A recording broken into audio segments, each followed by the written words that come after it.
Everything begins in the celestial world when the Emperor sets foot on a mountain. Even though there were 2 guards below who seemed to be on watch, he hurried past them, leaving only a trail of light. Wherever he went, he fought those who interfered with his path. He noticed that his old wound had reopened, but he didn't care. At that moment, what occupied his mind was the note he had received. He clenched tightly a pendant he had been given as a gift. He recalled the moment his disciple arrived, acting formally, and then quickly handed him the pendant. Her face was full of emotion when she called him master. That pendant represented a blessing across 3 lives, but she wanted to gift him something significant. When he took the pendant in his hands, he examined it for some time. While standing, with his hand near her head, he assured her she would achieve immortality. Now, however, she was trapped in a situation where only he could save her. Her face, visibly injured, bore a sorrowful expression. The one who could save the girl in danger had just arrived. He watched from atop a rock, while those below doubted he would appear. The malicious conversation of those down below did not please him. Acting on impulse, he asked how they dared to harm his disciple. The name Luo Wuji was shouted, mostly by female voices. Even after arriving there, none of them were spared. From the height where she was kept captive, the favorite disciple changed her expression and cried out for him to save her life. Trying to hurry as much as possible, he asked her to hold on just a little longer. But he didn't expect the fatal blow. He was betrayed by a 10-layer matrix. As soon as his foot touched the magic circle, he realized it was all a trap. The disciple, who had previously seemed sad, smiled as she saw her plan come to fruition. She said they could forget the master-disciple relationship and that he should simply pass the legacy to her. She knew he was cold but had never imagined he would fall into such a trap. Laughing loudly, she claimed it was all unexpected. After hearing many laughs from the disciple he trusted, he asked what she intended to do. She declared that she wanted the Emperor's scripture, and only then would she give him a quick end. The magic circle drained his energy, leaving him extremely weak. She approached and asked him not to blame her for not valuing the precious relationship they had. It was then that he recalled how she had always seemed gentle during the time they had spent together. Driven by anger, he broke the pendant she had given him as a gift. His intention was clear, hatred burned in his eyes, and he would never hand over what she wanted. He worked to reverse the situation, which frightened her. She couldn't understand how he could be so strong, even while injured. Even so, he suffered new treacherous blows, becoming even more debilitated. Voices echoed, claiming he no longer needed to resist. He looked and saw 2 other disciples who also coveted the Emperor's scripture. The final blow left him weaker than he could have imagined. They said the situation had gone far enough, and there was no longer any reason to hide. Now he understood he was being betrayed not by one but by several of his disciples. His condition worsened, and he felt the end slowly approaching. Even seeing his critical state, his disciple could still be sarcastic. She believed he would never kneel before her to beg for mercy. She said she couldn't be as lenient as he was. Looking directly at her master, she stated that if he didn't hand over the Emperor's scripture, he would have to face the consequences and suffer slowly. With no alternative, he smiled, as he already had a plan in mind. Flames surrounded Luo Wuji as it became evident that the secret protection of the Emperor's scripture had been broken. The traitors knew they couldn't leave him alive for even another moment. Despite the pain consuming him, he looked at the disciple and asked if she truly desired the Emperor's scripture. Then, with a gesture of his hand, he indicated he would hand it over peacefully. He told her to go to hell and retrieve it there. Realizing what was happening, she panicked. She understood he intended to blow himself up along with the Emperor's scroll. Engulfed in the sphere of fire, the explosion was immense, seemingly visible from other galaxies. After that, he began to hear random voices and slowly opened his eyes. He distinctly heard that the next station would be Tongo City. Regaining consciousness in that other body, he realized he was still alive. Although confused at first, he began to wonder if this was reincarnation. After understanding what had happened to him, he also noticed that his cultivation was entirely lost. He never imagined he would return to Earth, especially in a 20-year-old body like this. For now, he decided to focus on increasing his cultivation again and consolidating his foundation. He planned to find one of the divine seeds hidden on Earth. Only then would no one be able to rival him, either under this earth nor under this sky. Thinking about this, he remembered his beloved disciple. As her master, he eagerly awaited their reunion. He noticed the phone ringing, and upon answering, realized it was Zhang Xiaoman. The young woman spoke to him while an older lady stood nearby, leaning against the car. She explained that her phone's battery had died, so she was using her mother's phone to call. The older lady next to her displayed a very unpleasant expression while her daughter spoke. The young woman asked him to send a message when he arrived, as she and her mother would pick him up at the train station. He listened attentively and, after hanging up, thought about her name, as it was the same as the disciple he had unfinished business with. Meanwhile, someone nearby was bothered by his presence, and decided to confront him. A young woman standing beside him didn't like his attitude. Noticing that he was looking in her direction, she started complaining. She accused him of being a loser and demanded he stop pretending not to notice the painting. Then she asked if he knew anything about painting and how he dared to act as if he were all-powerful. The girl's grandfather asked her to stop being rude and approached the young man, asking why he had shaken his head. Luo Wuji, however, believed the girl suffered from some kind of delusion. After being questioned by the old man, he stated that the painting was fake. This left the young woman furious, and the grandfather, intrigued, questioned how he could be so sure. The old man said he had consulted several art experts to evaluate the piece. The young emperor looked him up and down and replied, "If I say it's fake, then it's fake." The girl became enraged, accusing him of being a loser who deserved to die, and tried to attack him. The grandfather, upon seeing his granddaughter blocked by something resembling a shield, was astonished. The young woman felt distressed, unable to understand what was happening. The grandfather, thinking quickly, realized it was an inner defensive energy. He placed his hand in front of his granddaughter to prevent any further impulsive attacks from her. He ordered her to remain quiet and, stepping in front of her,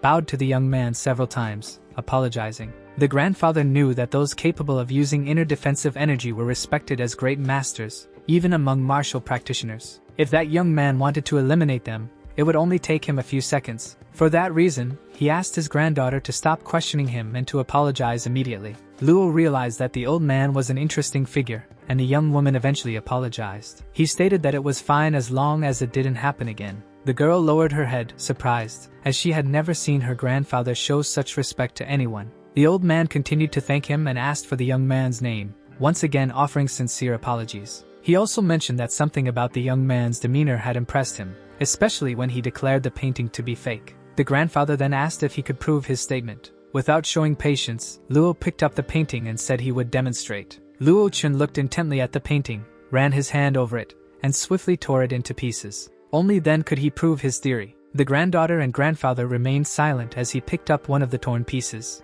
The old man, curious, asked what it was. Luo Wuji showed him the piece of paper. Spreading everything out on the table, he asked what the difference was between the 3 ink marks. The old man observed closely but said he couldn't see any difference between them. With patience, Luo Wuji explained that one layer of ink was superimposed on another, but upon analysis, it was clear that the ink marks were identical in all of them. The man, astonished, realized it was a high-precision inkjet print and that he had been deceived. He immediately ordered someone to take it away, reflecting on the skill needed to create such a print. He acknowledged that, if not torn into pieces and placed side by side, even experts would not have been able to identify the forgery. However, that young man named Luo Wuji had detected the fraud with just a glance. While observing, Luo Wuji noticed a wooden box and asked the old man to wait before taking it. The wise grandfather, noticing Luo Wuji's interest in the box, offered it to him, saying that he could have it if he wanted. Luo Wuji thought it was too easy but believed the old man might not know that inside the box was a divine seed.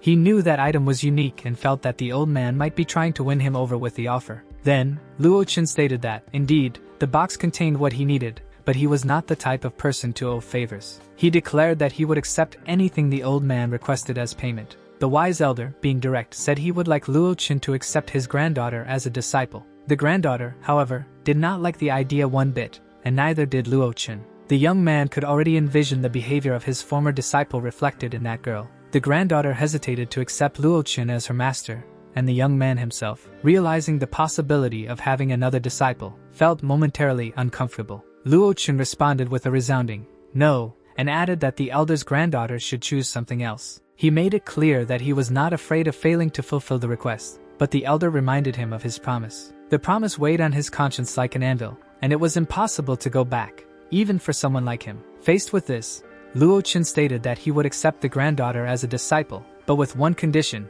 she must never call him master. Teacher would suffice. The grandfather, satisfied, asked his granddaughter to show respect to her new teacher. Meanwhile, Luo Wuji felt he was sinking deeper into the situation. It was then announced to the passengers that they had arrived at Tongo station and should gather their belongings. The wise elder asked Luo Wuji to keep in touch with them, and as they said their goodbyes, the grandfather made one more request to his granddaughter: to stop shouting and be a more serious girl. The granddaughter, however, did not understand the situation. She recalled that countless people had begged to take her as a disciple, and he had always refused. Patting his granddaughter's head, the grandfather said she didn't understand anything, explaining that they were building a valuable connection. With patience, the grandfather revealed that it was normal for her not to understand how things worked. He mentioned someone the granddaughter knew, a name listed in the renowned Tianlong rankings, known as the Mad Beast. This man, the grandfather explained, was none other than a grandmaster of martial arts. The girl wanted to know if he was implying that Luo Qin could be a renowned figure.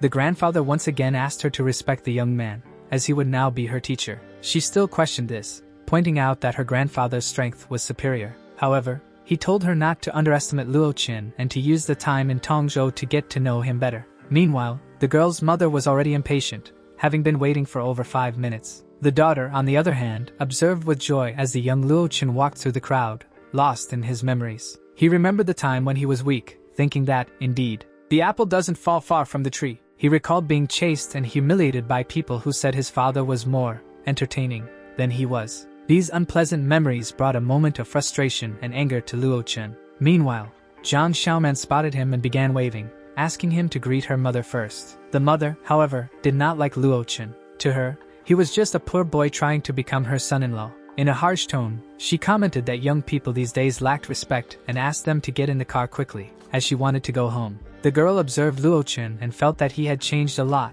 though it might have been just an impression. While the mother was distracted by the luxurious houses and the rich surroundings, she didn't stop talking about real estate and financial terms. She thought that with the son-in-law she intended to find, it would be better to look for modest houses in the suburbs. The daughter, annoyed by her mother's behavior, seemed to be texting someone else, distracted. The daughter informed her father that Luo Qin was back. The man greeted the young man, commenting on how much he had grown. However, the lady, irritated, interrupted the conversation and ordered her husband to return to preparing the food. Luo Qin offered to help Uncle Zhang, while the girl's mother showed her annoyance, believing her daughter should have higher standards. Suddenly, the doorbell rang, and the girl's heart almost raced, imagining it might be that time. When she opened the door, she found an excited young man asking why she hadn't returned his calls. Quickly closing the door, she explained that she would have to decline his proposal, as she was busy that day. Immediately after, realizing it was Luo Qin, she asked him to come in. The man at the door brought a set of perfumes,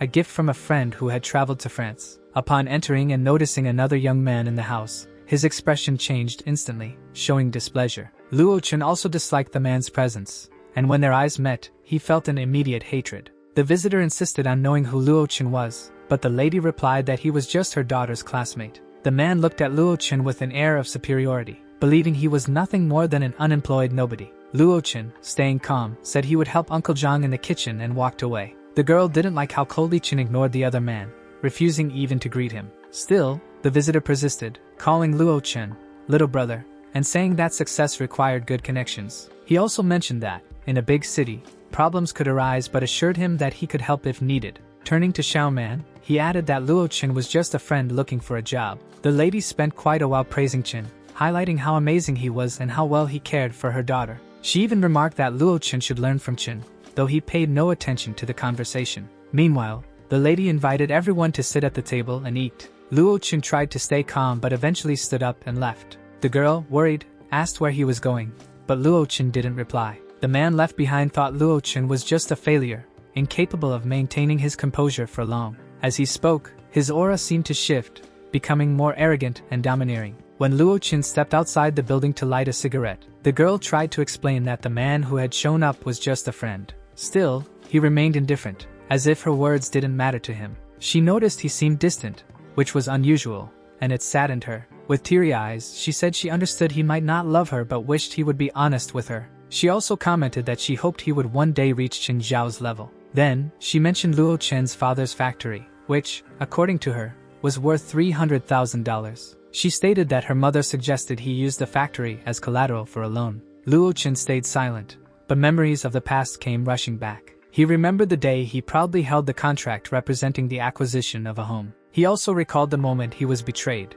catching her as another man's lover in a humiliating situation. Worse yet, he remembered how she and her boyfriend sent thugs to attack him, using the money his father had saved throughout his life. Now, she was pretending to be kind, suggesting they discuss the situation with her father. Luo Chen, however, pushed her arm away and responded that they could wait, as there was no hurry. The girl's mother, as usual, was heated, scolding Luo Chen for any reason. Meanwhile, the man suggested the girl open the gift he had brought, as it might brighten her day. She remembered the gift and thanked him, appreciating his attention to detail. However, she soon compared Luo Chen to the other man, saying Luo had only brought 2 bags of tea. When the arrogant young man started criticizing Luo Chen's gift, he was interrupted by a strange sensation in his stomach, leaving him trembling and uncomfortable. Meanwhile, the girl's mother flaunted the branded perfume she had received, boasting about how jealous her friends would be. But suddenly, the young man, unable to contain the gas troubling him, released a loud fart. The unpleasant odor quickly spread,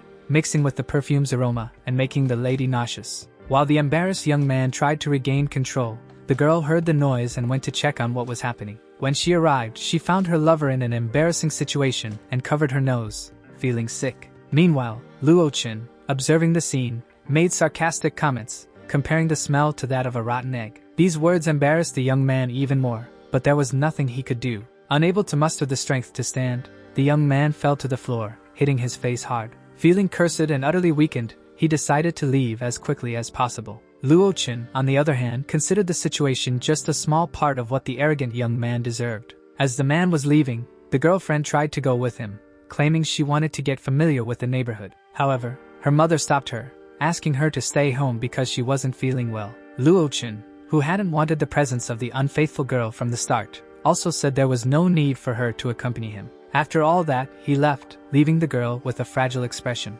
Outside the apartment, Luo Chen's disciple informed him that her grandfather had arranged a hotel for him. Luo Chen was walking down the street when he was noticed by a man. The man approached him, commenting that, judging by his appearance, he didn't seem to be from the area. He insisted on offering help, but Luo Chen immediately refused. Even so, the man didn't know when to quit and kept persisting, offering his taxi service. When he placed a hand on Luo Chen's shoulder, Luo Chen firmly brushed it aside. Realizing his approach was ignored, the man muttered an insult, calling Luo Chen "Plur." Shortly after, a luxurious car approached and stopped near Luo Chen. The door opened, revealing a young woman who addressed him as "teacher" and apologized for being late. Luo Chen replied that it was fine, but he noticed the man who had offered the taxi service was observing the scene, visibly annoyed. The student noticed the man's presence and asked her teacher if he needed a lesson taught. However, Luo Chen said it wasn't necessary, suggesting there were more important things to teach. From a distance, the man, now near his taxi, lit a cigarette. Suddenly, he felt a tap on his shoulder, and when he turned around, he saw a stunningly beautiful woman. Mesmerized, his heart raced. The woman asked if he could give her a ride. Pleased with her company, the taxi driver began chatting enthusiastically, unaware he was being watched by Luo Chen's student. Shuang, the student, commented that something was off since there was no one with the taxi driver. She was startled when her teacher stated that the man was going to die. Luo Chen added that the world was vast and full of mysteries most people couldn't comprehend. Meanwhile, the taxi driver continued chatting cheerfully with the woman, asking where she wanted to go. He didn't even notice when the woman's body transformed into a grotesque form as she stated her destination. Luo Chen, on the other hand, explained to his student that one day, she too would be able to see the complexities of this world. After some time, they arrived at the high-class hotel Shuang had reserved. At the reception, she handed her teacher the room card, a contract, and a car key. She explained that the room was rented for a month and politely asked Luo Chen to review the documents. Examining the contract, he realized it involved a company. Curious, he asked if they were trying to offer him a corporation. Shuang responded that it wasn't much, but rather an irresistible offer. Luo Chen noticed that the mentioned company was the one where his ex-girlfriend worked. Pleased with his student's meticulous work, he accepted the offer, making her very happy. She thanked him and assured she wouldn't take up more of his time, asking him to call her if he needed anything. Exhausted after such a busy day, Luo Chen headed to the room to rest. While walking down the corridor, he heard voices behind a door. Someone was arguing, saying they disagreed with something. He inserted the card to open the door and entered, not knowing why there were people inside. In the room, he found a man trying to convince a woman to give in to his demands. The woman, clearly uncomfortable, told Director Wang that if he wanted her to leave the company, she would leave without hesitation. Determined, she stated that she would never submit to him. The director, a high-ranking executive, felt humiliated and slighted, accusing her of playing hard to get. With arrogance, he tried to persuade her, saying many women dreamed of working at that company and holding her position. While they argued, both noticed the door had been opened by a young man with straight black hair and glasses. The director wasn't pleased to turn around and see someone interrupting the romantic atmosphere he was trying to force with the woman. Still adjusting his shirt, he asked who this person was, saying he looked more like a beggar. Approaching, he demanded to know how the man dared to enter the room without permission. The situation escalated when the director realized the young man wasn't even paying attention to him. Luo Chen simply walked past him, as if the man were invisible, heading to an armchair and sitting down. From there, he observed the entire scene but seemed more interested in lighting his cigarette than acknowledging the director before him. Infuriated, the man felt even more humiliated. First, he was rejected by the woman, and now, by this stranger. He warned the intruder that he would give him one last chance, and that if he were ignored again, he would make him pay dearly. Luo Chen, however, didn't avert his gaze. He was focused solely on the woman's movements,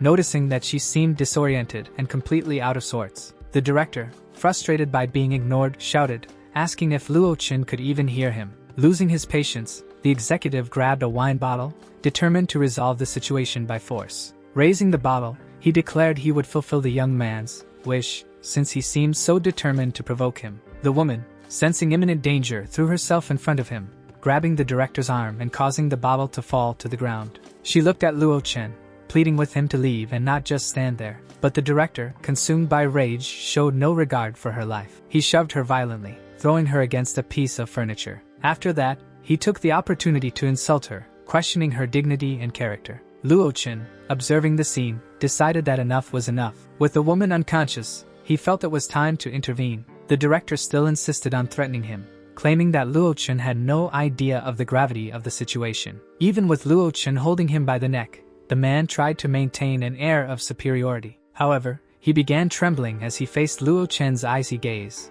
a look that seemed to carry the weight of an emperor. Desperate, the director screamed for mercy, but it was already too late. With a force that seemed superhuman, Luo Chen incinerated the man. In seconds, all that remained were dust and ashes. Even so, he remarked to himself that it was fortunate he had managed to contain his power. Otherwise, the entire room would have been consumed by fire. Turning to the unconscious woman, Luo Chen sighed, acknowledging the problem at hand. He went to the bathroom, filled the tub with water, and placed the woman inside, hoping it would help her recover. When she began to wake up, she appeared confused and couldn't understand where she was. Luo Chen, standing outside the bathroom, remained near the door, smoking his tobacco. Hearing the woman scream, he asked her to stay calm. Confused, she asked where she was and what had happened to director Wang Xian. With coldness, Luo Chen replied that it was none of her business and that, once the drug's effects wore off, she should leave the room. Still puzzled, the woman tried to question him, but he cut her off, explaining that she had been poisoned earlier and would feel fine in about 15 minutes. Before leaving, he warned her that he wouldn't repeat his instructions. Despite finding Luo Chen rude and arrogant, she gradually began to relax in the bath, feeling that the worst was over. After a long time, the woman emerged from the bath, covered only by a towel. Her expression now appeared calmer and more serene. Even so, she found it hard to believe that the young man before her, who seemed to be just an ordinary student, had defeated someone like Wang. Stealing discreet glances at Luo Chen, she wondered what extraordinary thing he had done. Noticing her gaze, he coldly told her she was already late. Immediately, she remembered his words in the bathroom, that she had only 15 minutes to leave. However, the relaxing bath had made her completely forget the deadline. Trying to justify herself, she mentioned that it was late and her clothes were torn but hesitated, fearing he might see it as an excuse. For a moment, she considered the possibility that he might try to chase her or, worse, that something undesirable might happen if she stayed. She quickly dismissed such thoughts, deciding it would be best to ask for help to get clothes. Approaching him, she asked if she could borrow his phone, explaining that she needed to call her assistant. With a simple gesture, Luo Chen pointed to the door, saying he would stay in the guest room until someone came to pick her up. He also asked her to lock the door and not disturb him. The woman found his behavior strange and tried to argue, but he gave her a cold and firm look, making it clear he wouldn't repeat his words. Then he tossed the phone toward her, leaving her stunned. She thought he could have simply responded normally, like anyone else would. Now calmer, she began to notice Luo Chen more closely, realizing that he was surprisingly handsome, with an irresistible charm. He seemed so extraordinary that he could even be compared to that person, something she had never imagined saying about another man. Without paying much attention to her reaction, Luo Chen told her to hurry, showing his dislike for her presence there. Annoyed by his attitude, she left the room, slamming the door. Before leaving, she sarcastically wished him a good night. Now that everything had settled down, Luo Chen finally turned his attention to the mysterious box he had been keeping. He knew it contained a seed and that, without the Emperor's scriptures, he might never have found it. This seed held the crystallized souls of fallen ancient gods, representing a unique opportunity. Even though it was of inferior quality, the seed could help an ordinary person achieve the divine realm. Moreover, if refined properly, it could grant the legendary Eye of the Heavens, a skill that would allow him to see through anything. For Luo Wuji, this was essential, as he had lost this ability when his cultivation was destroyed. At the moment, he relied solely on the aura of the Emperor's scriptures to maintain his strength at the great martial master level. Awakening once again was the only path to regaining his full power. That godly seed represented his only salvation. However, upon picking it up, he realized it hadn't been stored properly, causing its interior to dry out. As he examined the seed, he heard a knock on the door. It was the woman, who apologized and explained that she couldn't contact her assistant. She asked if they could switch rooms because she didn't feel comfortable staying in the guest room. She offered to pay double the rent, if necessary, to stay in the master bedroom. However, Luo Wuji realized that the real reason was her fear of being alone, worried that Director Wang might return with reinforcements. He asked if it was a request, but she avoided eye contact, trying not to answer directly. Luo Wuji noted that her thoughts were written all over her face, and told her it was foolish to hide them. Then, coldly, he responded with a simple "No," catching her by surprise. She quickly tried to compose herself but couldn't believe her charm didn't work on him. She thought it impossible that a young man wouldn't be affected by her attempts at seduction. Determined to change the situation, the woman began acting more boldly. She let the towel fall, revealing the torn dress underneath, and lay down on Luo Wuji's bed. With a provocative smile, she said he'd need to try harder if he really wanted to get rid of her. As she spoke, she placed her hand on his leg, waiting for a reaction. She told him that if she wasn't willing to sleep in the guest room, the only option would be. Leaning closer, she whispered in his ear that she would sleep with him. She thought it didn't matter how calm he seemed. After all, he was just a shy college student. On the other hand, he reflected on how problematic this mortal body really was, and despite trying to remain calm, he couldn't control his emotions. Looking at her, he thought it was his fault for not agreeing to her request earlier. With a stern expression, he asked if she wasn't afraid he might do something to her. She looked him in the eyes and, after a moment, slightly turned away, responding that she wasn't afraid. Internally, however, she was terrified of paparazzi discovering the situation. That's why, with one eye closed and the other slightly open, she watched him to see if he believed her words. Somehow, she knew she could trust him since he hadn't done anything while she was unconscious. He took a deep breath and said it was fine, sitting on the edge of the bed. She thought he had agreed to sleep in the guest room but then noticed he was getting up. She thanked him with a broad smile, but he simply left to fetch something. He returned and handed her a hairdryer, asking her to dry her hair so she wouldn't leave the bed wet. Despite still feeling a little awkward, she found his gesture sweet because he was very considerate. However, as he grabbed the blanket, he wrapped himself up and said he was going to sleep, asking her to stay quiet. She dried her hair and went to bed. It was already 3 a.m., and she wondered how this situation would unfold. The two laid down, each facing a different direction, and neither could fall asleep. The next day, with sunlight streaming through the window and the wind moving the curtains, he woke up with a heavy head. It was a symptom of not having slept well, but when he looked to the side, he realized she had already left. She left something under the blanket, and upon checking, he saw she had left some cards. He noticed her name wasn't on them, but when he turned one over, he found a note that read, "I'm sorry I don't have the full amount for payment." However, she mentioned that her number was on the business card. He kept the card, finding it intriguing. After changing his clothes, he looked at the newspaper, as it was from the media company he had just acquired. Observing the newspaper, he decided that would be his destination for the day. When he arrived at the company, he was warmly welcomed, and they already called him President. He sorted out the bureaucratic details and signed the papers for the final procedures. When he finished, he noticed his phone ringing. Looking at it, he saw it was his girlfriend. He answered, and she was already upset because he was running late. He was supposed to arrive at 9 o'clock, and she warned him not to be late. She reminded him not to forget that she was the one who recommended him for the job. If things didn't go well, it would reflect poorly on her. He assured her he would be with her in 10 minutes, and she insisted he call her as soon as he arrived. He was startled when someone approached her from behind. It was a friend asking about her boyfriend and the interview he was supposed to do that day. The woman began giving her opinion, saying she thought no one could make Xiaoman fall in love. Another friend, who knew about the situation, commented that he wasn't rich but just a poor guy. She said that during college, they were friends, but she couldn't understand why Xiaoman had chosen someone so dull. She had already advised Xiaoman, but she wouldn't listen, and he wasn't even part of their social circle. Soon, the young man arrived, calling the girl's name. For a moment, everyone fell silent. She was angry and asked him what he was doing there when he should have been somewhere else. One of her friends asked if that was her boyfriend, and he replied that he was. Xiaoman started looking at him with judgmental eyes, thinking her friend might be right. She asked why he needed his girlfriend's help to find a job when he should be able to do it himself. Luo told the woman that it was none of her business what their relationship was like.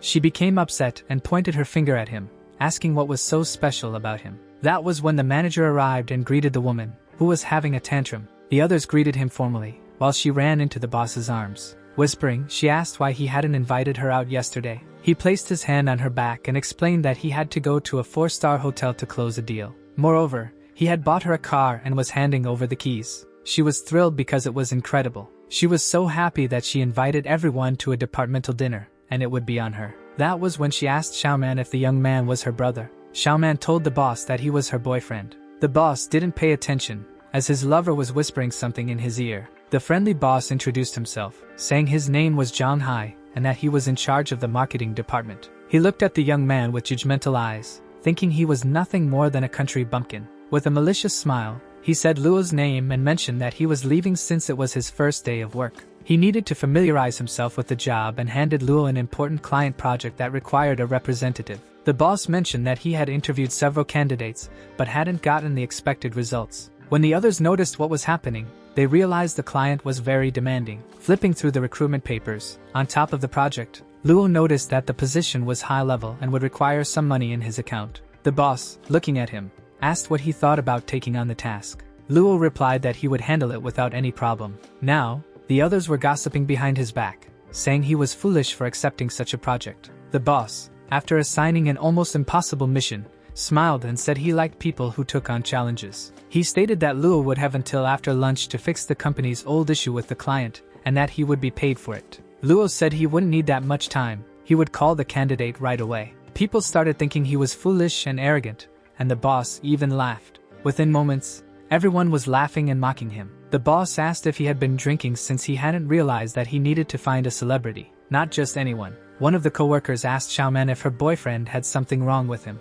She recalled that, during college, she thought he looked like a beggar, but she never imagined he was so naive. He asked Xiaoman for a minute, saying he needed her help with something. She was deeply irritated with him, and couldn't contain herself, starting to yell. She said enough was enough and that he didn't need to act that way. He asked everyone to return to work, saying he hoped the young man could actually bring a celebrity as a candidate. The front guard was pleased when the marketing manager arrived and began chatting with him. The manager asked why he was so happy, and the guard replied that there was a rookie making a fool of himself. This rookie had been tasked with finding celebrities for the project. When he told the guard that the rookie claimed he only needed one call, they both started laughing. The guard then thought that maybe there was actually a possibility. What if the rookie really knew someone? The boss dismissed this idea, saying the rookie wasn't capable. Otherwise, he wouldn't be there looking for a job. As a vehicle approached, the boss asked it to stop and went to check who was inside, looking for someone. He didn't know the name of who he was looking for, but when the guard saw who it was, he was shocked.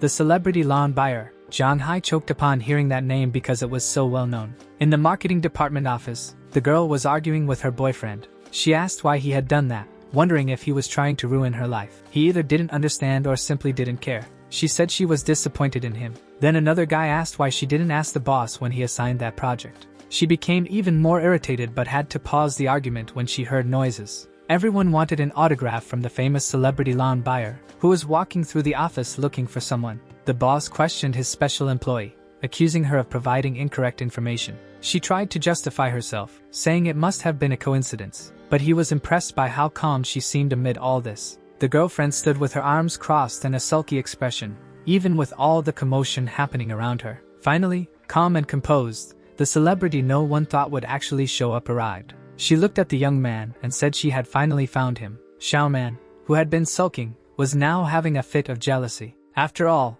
the celebrity lawn buyer was there because of Luo Chen, something she thought was impossible. Luo asked lawn buyer to sit in the chair beside him and said that if she was interested, he would provide the details. She then realized he had invited her for a business proposal and not just to see her again. She knew Wang Fu was a vindictive person, and if he hadn't come after her, it was because this man had strong backing. Otherwise, he wouldn't have stayed quiet. She was already regretting not taking his number that morning. Luo asked how she had arrived so quickly, and she mentioned that she was walking around the area. It must have been fate, she thought, which is why she got there so quickly. Meanwhile, Luo's girlfriend wondered how the two of them knew each other. Lawn buyer asked the woman standing nearby to close the door because the noise was bothering her. Xiaoman didn't like the way the woman was speaking to her boyfriend or the way she was being treated. Several people tried to push through the door, eager for lawn buyer's autograph, while the security team struggled to keep them out. Everyone was talking about the rookie who had managed to bring in a celebrity. Everyone knew Lon Bayer as a famous actress, always starring in blockbuster movies. The marketing department head became annoyed and asked everyone to stop the commotion and return to work. He planned to personally talk to the rookie but ended up facing the door because the angry girl slammed it shut without noticing his presence. She watched the two of them with envy, thinking that no matter how much of a superstar Lon Bayer was, she couldn't boss her around. Lon Bayer spoke with the young man, saying she would take the proposal and let her agent handle the arrangements. She didn't want to see the financial details. She just needed him to do one thing for her and not worry about the fee. Luo asked what it was, and she replied that she wanted to invite him to dinner and that he couldn't refuse. He walked her to the exit, and as she got into the car, she looked at him and said she was leaving, asking him not to forget his promise. Looking in the rearview mirror, she was sure that this man would be hers. Meanwhile, Luo was surrounded by people trying to talk to him. Some wanted to help with the project, while others were just hoping for an autograph from the actress. The boss still couldn't figure out if they were close since she didn't even seem to know his name.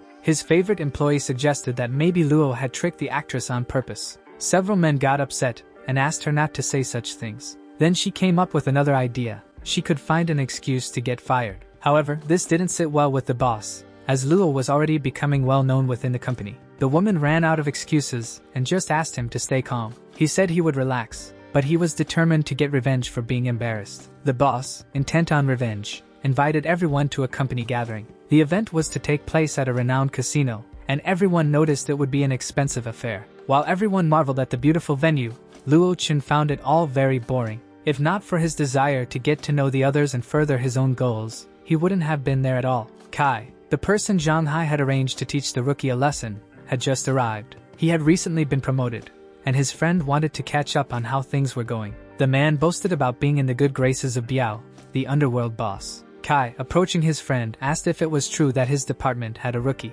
He asked to be introduced, and the friend pointed him out, saying he was the boyfriend of the goddess Zhang Xiaoman. Luo Chun was silent until he realized the young man was calling out to him. Looking over, he saw it was Wang Kai and had no idea what that madman wanted with him. The young man asked if he was Luo Chen, to which he replied by asking if they knew each other. Luo told him that if he had no business with him, he should stay out of his way. Kai turned around, thinking this guy had guts and wondering how long he could maintain that attitude. The boss and his exemplary employee whispered that the rookie might offend Kai right from the start. Kai congratulated Zhang on acquiring a new car. Meanwhile, the jealous girlfriend demanded to know where her boyfriend had met the famous actress. After being ignored and raising her voice, she heard from him that he didn't owe her any explanations. That response took her by surprise. She never imagined he would talk to her like that. At the next table, friends noticed the couple arguing. Kai, pleased by what he was hearing, invited his friend to go upstairs. Boasting that he had no problems since he was familiar with the crowd, he whispered to call the rookie,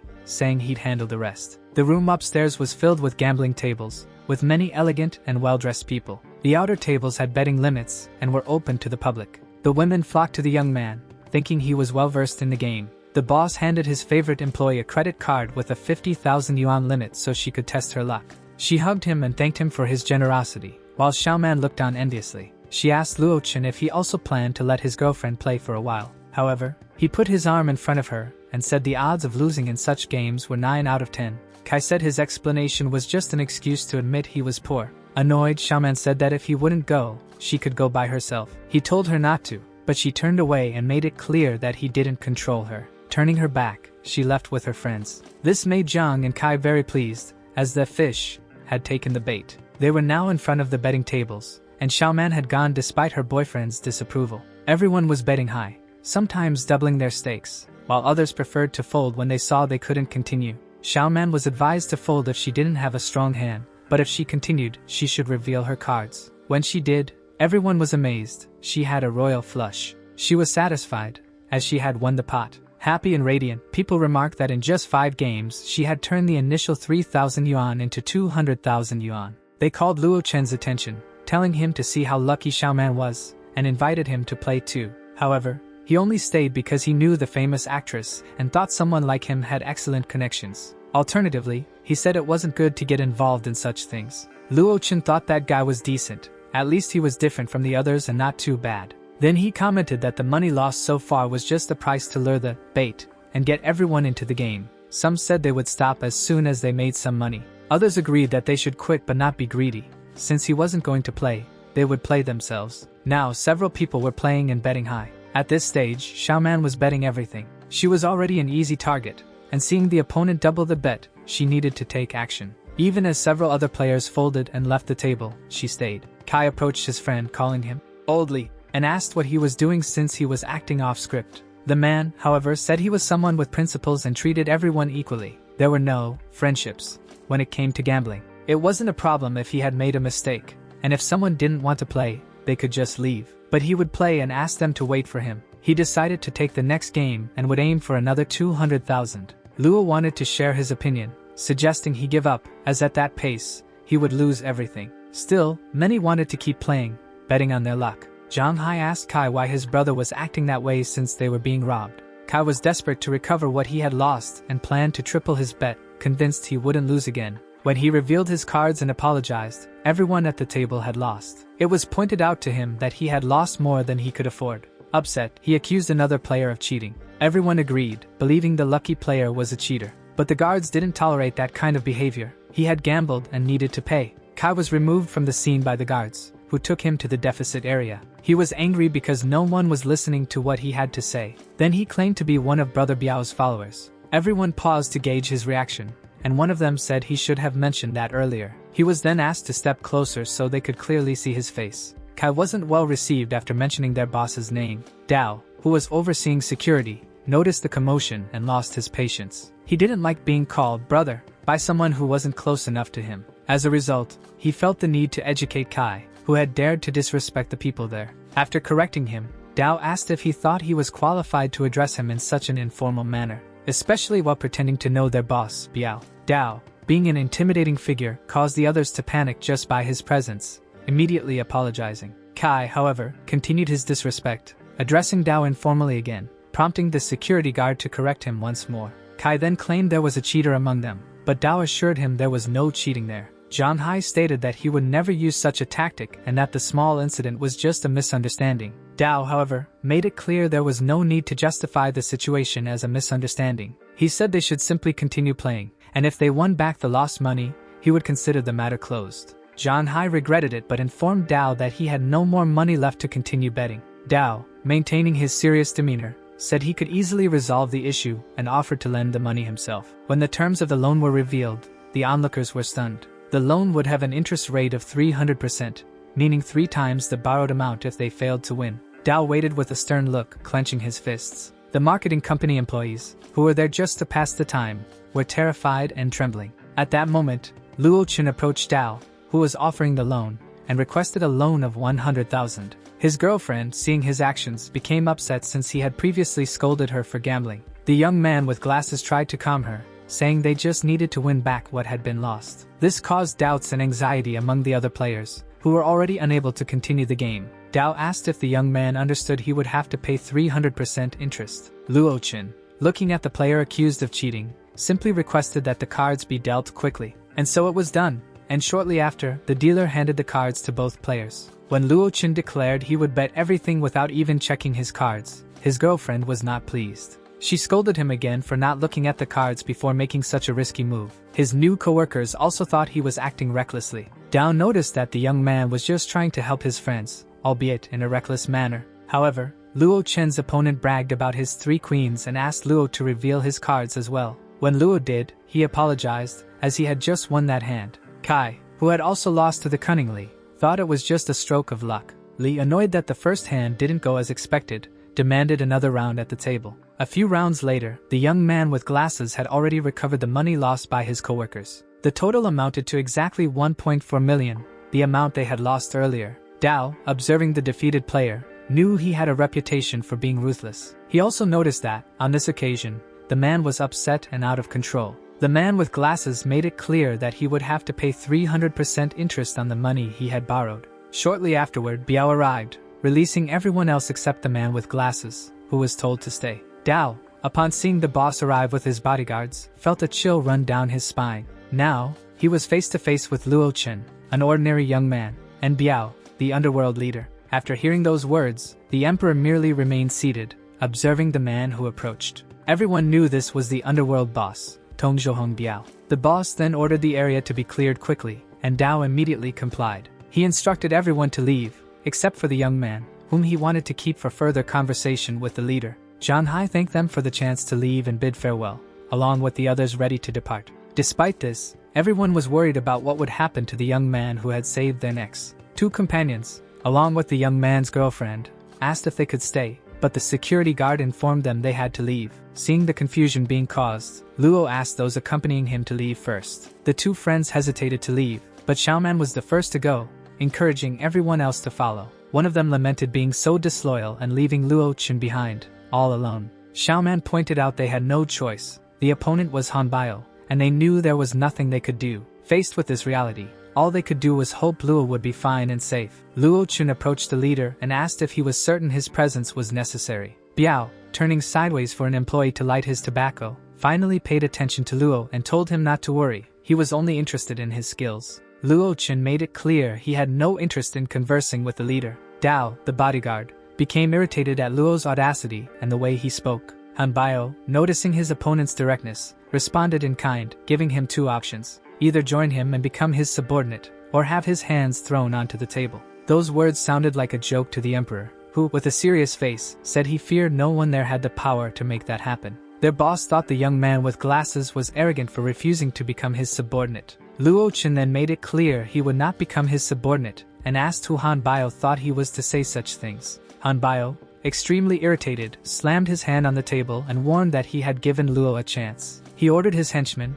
Dao, to handle the unexpected situation. As the henchman approached, Luo noticed the strong smell emanating from him. It was evident that Dao had blood on his hands, and hearing this, Dao assumed Luo Chen was scared. Dao warned the young man with glasses to remember in his next life that in this world, certain people should not be offended. However, the henchman was taken by surprise by the emperor's skills, who declared that the floor was his. Luo Chen, wielding limitless power, told the henchman that in this world, there was no one he couldn't challenge. He then pointed a finger at the man, sending him crashing into the tables. Afterward, Luo turned away, thinking he needed to look for more seeds as he felt the power of the emperor's scripture weakening. The henchmen were suspicious upon seeing their leader defeated so easily. However, their boss was still there, and Hanbao reminded everyone that even martial arts had limits. Though he was firm with his subordinates, he knew he shouldn't have offended a martial artist. Feeling uneasy, he made a call for help, knowing his henchmen wouldn't be able to hold that man off for long. Before the person on the other end could answer, Luo Chen suddenly appeared in front of him. With vengeful eyes, he asked if the call had been completed. When the young man with glasses asked this, the voice on the other end of the line questioned what was happening. Biao, still holding the phone, trembling and sweating, tried to explain the situation. Meanwhile, the young man with glasses observed him and told him to take all the time he needed. To everyone's surprise, the underworld boss on the other end of the line was speaking to a woman who quickly grasped the situation. She acted immediately, alerting their trusted martial artist that Biao was in trouble. She ordered the car to be prepared, as she would leave immediately, and instructed the martial artist to hurry as well. After managing to speak on the phone, Biao appeared calmer and admitted he had made a mistake in misjudging Luo Chen. He acknowledged Luo Chen's impressive skills but stated that he couldn't rely solely on himself. Satisfied, Luo Chen remarked that the person Biao had called was someone even he couldn't control. Biao, with a confident demeanor, thought the young man didn't realize what he was about to face. However, Luo Chen remained by his side, stating he would wait for these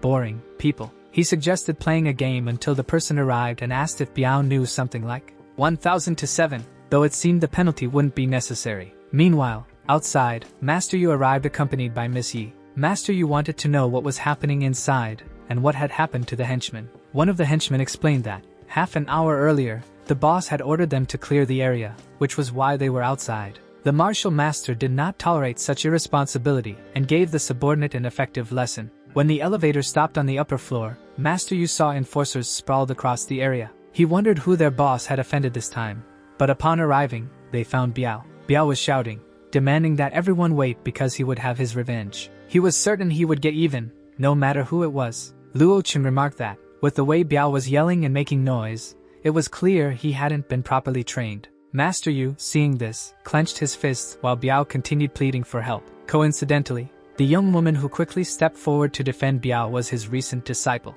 When she noticed Biao was still throwing a tantrum, she couldn't hold back. She slapped him and told him he was getting himself into serious trouble. She warned him not to trust everything Master Yu said. After striking him, she scolded him, calling him insolent. Then, approaching her master, she apologized for the mess. Bowing deeply, she asked for forgiveness for her mistake in not disciplining him properly. She admitted she never imagined Biao would offend someone like Luo Qin. Biao, upon realizing that the young man was actually Miss Ye's teacher, was stunned. Miss Ye then instructed Biao to open his eyes wide and look closely, explaining that this was the honorable guest of the Yi family. She also clarified that even her grandfather, whenever he met Luo Qin, always addressed him with respect, calling him Mr. Luo. The fear in Biao's eyes, the source of all the chaos, was evident. Desperately, he began to apologize. However, Luo Chen's cold and piercing gaze fixed on Biao was merciless and intimidating. After being scrutinized by Luo Chen's sharp eyes, Biao felt like it was the end for him. However, Luo Chen simply walked past him as if he were nothing.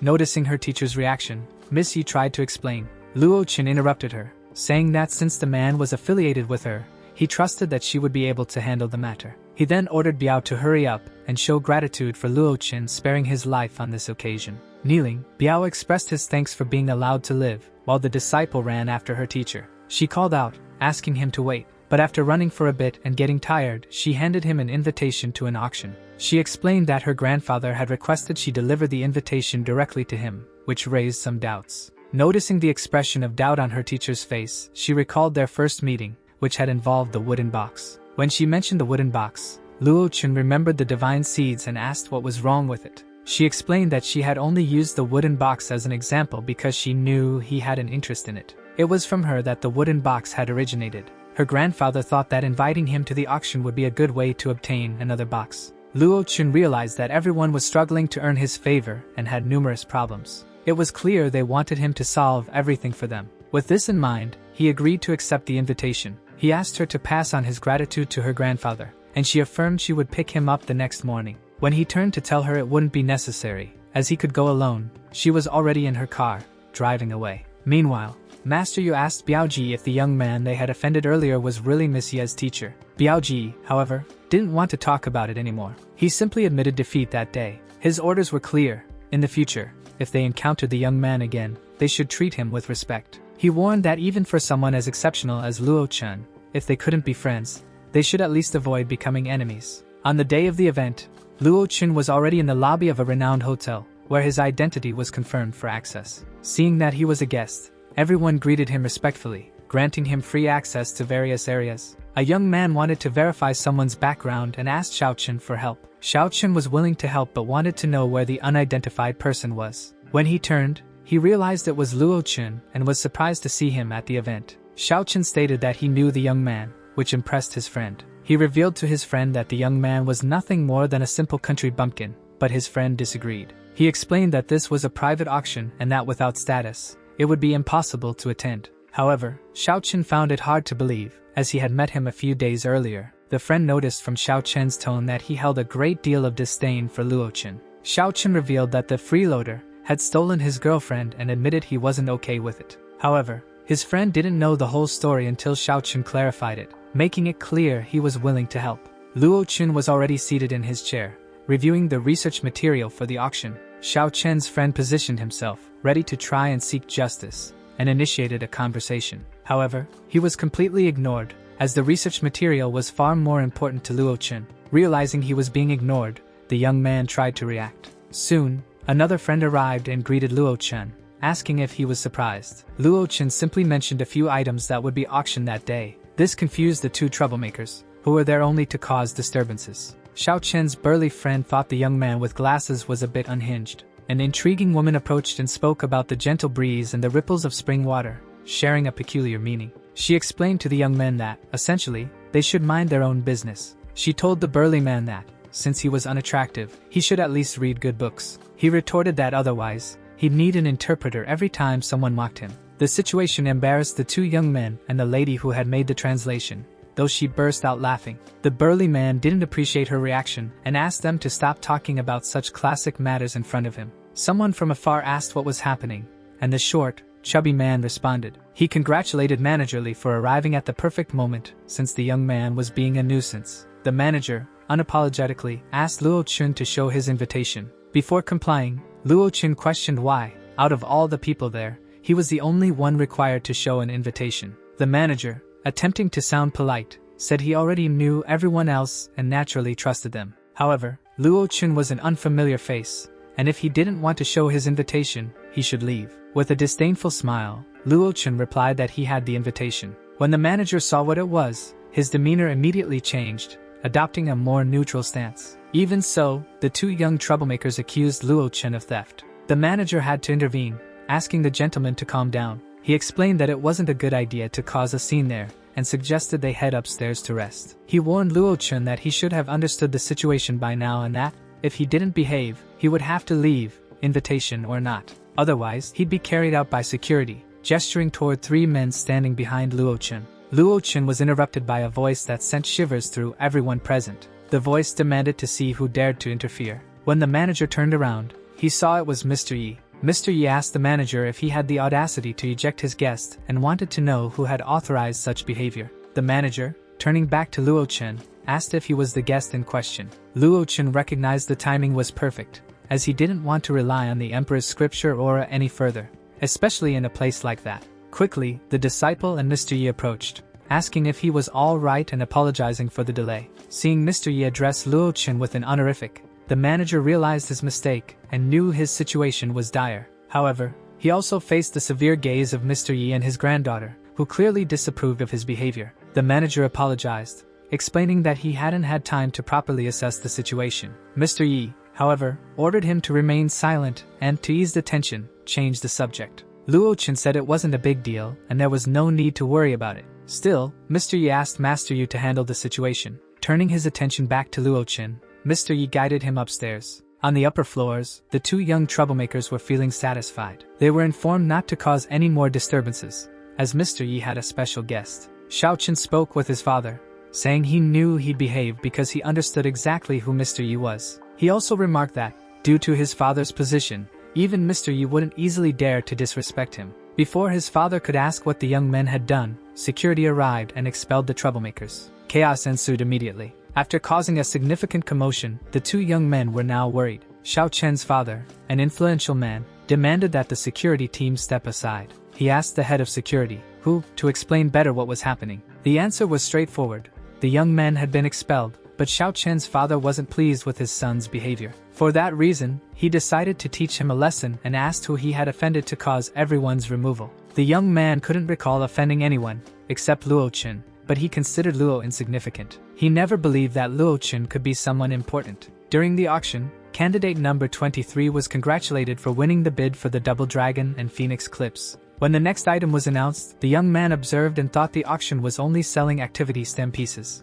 However, Mr. Yi, noticing the young man's skepticism, asked him to remain calm as the person in question would arrive soon. He also apologized for the inconvenience. Still, the young man already suspected that Mr. Yi had an ulterior motive. Mr. Yi explained that someone had been with him for 10 years and had never doubted him, even after receiving help on the train. He feared continuing in ignorance. Shortly after, someone approached, apologizing for keeping Mr. Yi waiting, explaining they had been stuck in traffic. Mr. Yi looked at Luo Chun, signaling to everyone that this was the person he had been talking about. Sensing their doubt, he quickly introduced Luo Chun as his new friend. He said he had decided to invite the young man to attend the auction that day. The man looked at Mr. Yi and then at the young man, thinking that old age must have been clouding his judgment. After all, he had chosen to bring someone so young as his guest. Feigning honor at having a fellow appraiser present, he apologized for his poor manners. Luo Chun, returning the hypocrisy, responded that it was nothing and not to worry. He thought to himself that calling him a fellow appraiser was a generous stretch.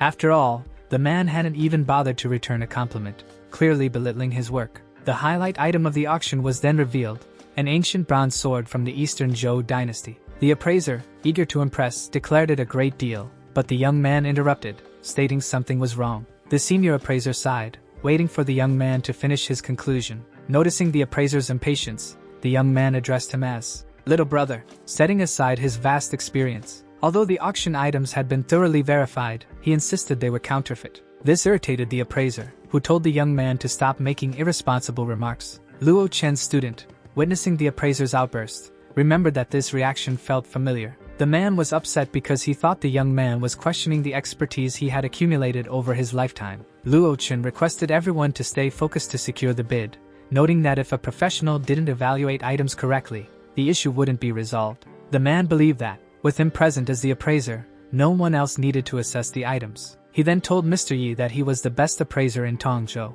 Mr. Yi instructed his granddaughter to start placing bids. He apologized to Mr. Luo, affirming that Elder Tang had never been wrong in evaluating an item. The senior appraiser believed the young man wouldn't dare to challenge him. The ancient bronze sword from the Eastern Zhou dynasty had a starting bid of 3 million. Quickly, someone placed a bid of 5 million, and it was announced that guest number 2 had made the 5 million bid. Comments started circulating that Mr. Yi was interested in the sword. After the 5 million bid, the sword was sold to guest number 2, who was congratulated for acquiring a true treasure. The appraiser remarked that he had researched that dynasty and could confirm the sword was a rare treasure. He also noted that Mr. Yi had a keen eye for quality and had obtained it for a low price. However, young Luo Chun continued his analysis, ignoring the appraiser. This attitude offended Elder Tang, who stood up and accused the young man of being disrespectful. While Elder Tang wasted time yelling at Luo Chun, someone approached Mr. Yi and whispered something in his ear. After listening, Mr. Yi requested the appraiser's attention and asked for clarification on a matter.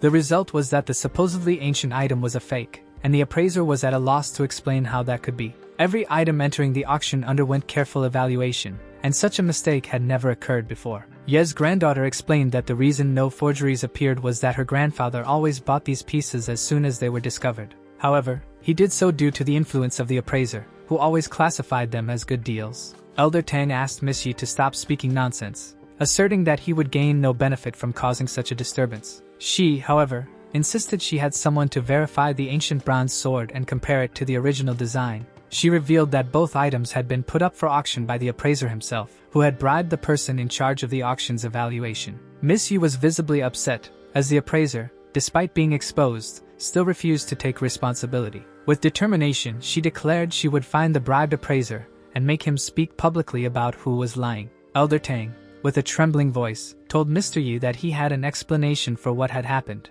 However, the excuse he offered didn't convince Miss Yi, who was well aware of the elder's influence. She quickly asked why he was saving so much money and what he was planning. At that moment, Elder Tang was left speechless, unable to give a response. Mr. Yi then ordered Lao Su to remove the man from his presence. The instigator of the chaos was forcibly removed by security, leaving Mr. Yi embarrassed. Once again, Mr. Yi apologized to Luo Chun for the incident. His granddaughter was indignant because that man had followed her grandfather for at least 10 years and was always treated with great respect. Mr. Yi, however, reassured her, knowing there was no immediate danger. He understood the man wouldn't risk such behavior just for money. Mr. Yi suspected the man might be an old enemy in need of help. Listening to everything, Luo Chun thought this might explain why Mr. Yi treated him with such consideration. Soon, the last item of the auction was announced as something very special. It was 120,000 square meters of land in Panlong Wan, with an opening bid of 1 million yuan. This item caught Luo Chun's attention, but Miss Yi explained that the land was worth several million.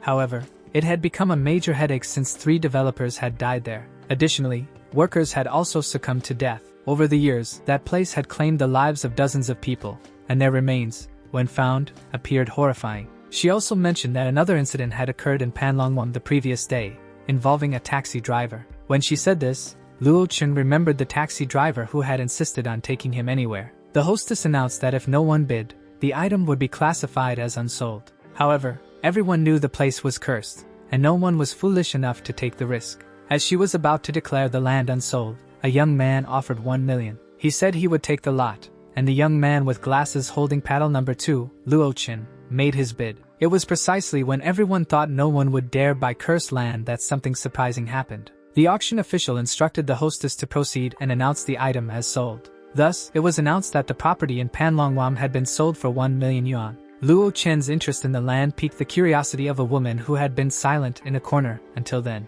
With red hair, red lipstick, and a blue fan, she believed he wouldn't survive the next 7 days. Miss Yi thought Luo Chen was being reckless, while Mr. Yi suggested he reconsider before proceeding. Luo Chen, however, assured them he would be fine and didn't need their concern. This left Mr. Yi and his granddaughter visibly unsettled, as they already knew what that place entailed. Luo Chen's teacher simply tossed a card to the student and said there was 1 million yuan on it. He instructed her to sign the agreement in his name later, as he had something to do and would leave. When asked where he was going, he replied his destination was Panlong Wan. That place was near the city but appeared desolate. Luo Chen noted that the rumors about the area might be true. Even so, he wanted to confirm what kind of demons were hiding there. As he stepped out of the car, his eyes widened for the first time since returning to his body. He noticed a demonic aura around him but quickly used a technique to dissipate it. He never imagined such evil spirits would gather in that place, especially at noon when the Yangtze was at its peak. That undoubtedly caught his attention. Moreover, he observed what the previous developers had left behind. Upon examining the main structure of the building, he realized that a vast fortune had been spent on its construction. However, something was wrong with that building. The eastern azure dragon seemed to bow its head, the western white tiger halted its steps, and a high mountain interrupted the wind and its reflections. With his hands he identified the apparent error. The place had been originally designed to gather and imprison spirits. Luo Wuji noticed that the developers had committed many heinous acts on the site. However, the young man was interrupted by someone, a lady, who asked him not to approach the building. She said the place was unclean. She suggested he take the advice of an old grandmother and leave immediately, but Luo Wuji realized she was a spirit bound to the land. The lady asked him to hold something for her and explained it was an item belonging to her deceased son, a laborer who had worked on the construction. It was the building's blueprint, which was massive. She explained that if he couldn't find the way out, all he needed to do was look at the design to locate it. Luo Wuji took the blueprint, and as he did, his eyes widened once again. However, he quickly regained his composure and continued assessing the building until he finally entered. The energy in that place was complex, and he realized the building's architect had deliberately made a feng shui error. Luo Wuji proceeded cautiously, aware that the purpose of the structure was to create a matrix for gathering spirits. When he touched the aura, he discovered that 9 malevolent spirits were assembled there, ready to defy the heavens. He knew how to handle those spirits, but was surprised by their audacity. Suddenly, he heard human voices ordering him to raise his hands. When he looked at the source of the voices, he saw 2 male officers and 1 female officer. Observing them, he realized things were about to get complicated from that moment onward. Luo was dealing with the mysterious aura when the police arrived, ordering him to put his hands up. However, he simply ignored them. To him, what he was doing was far more important. The officer repeated the command and asked what he was doing staring at the air. She warned the young man that she would count to 3, and if he didn't respond,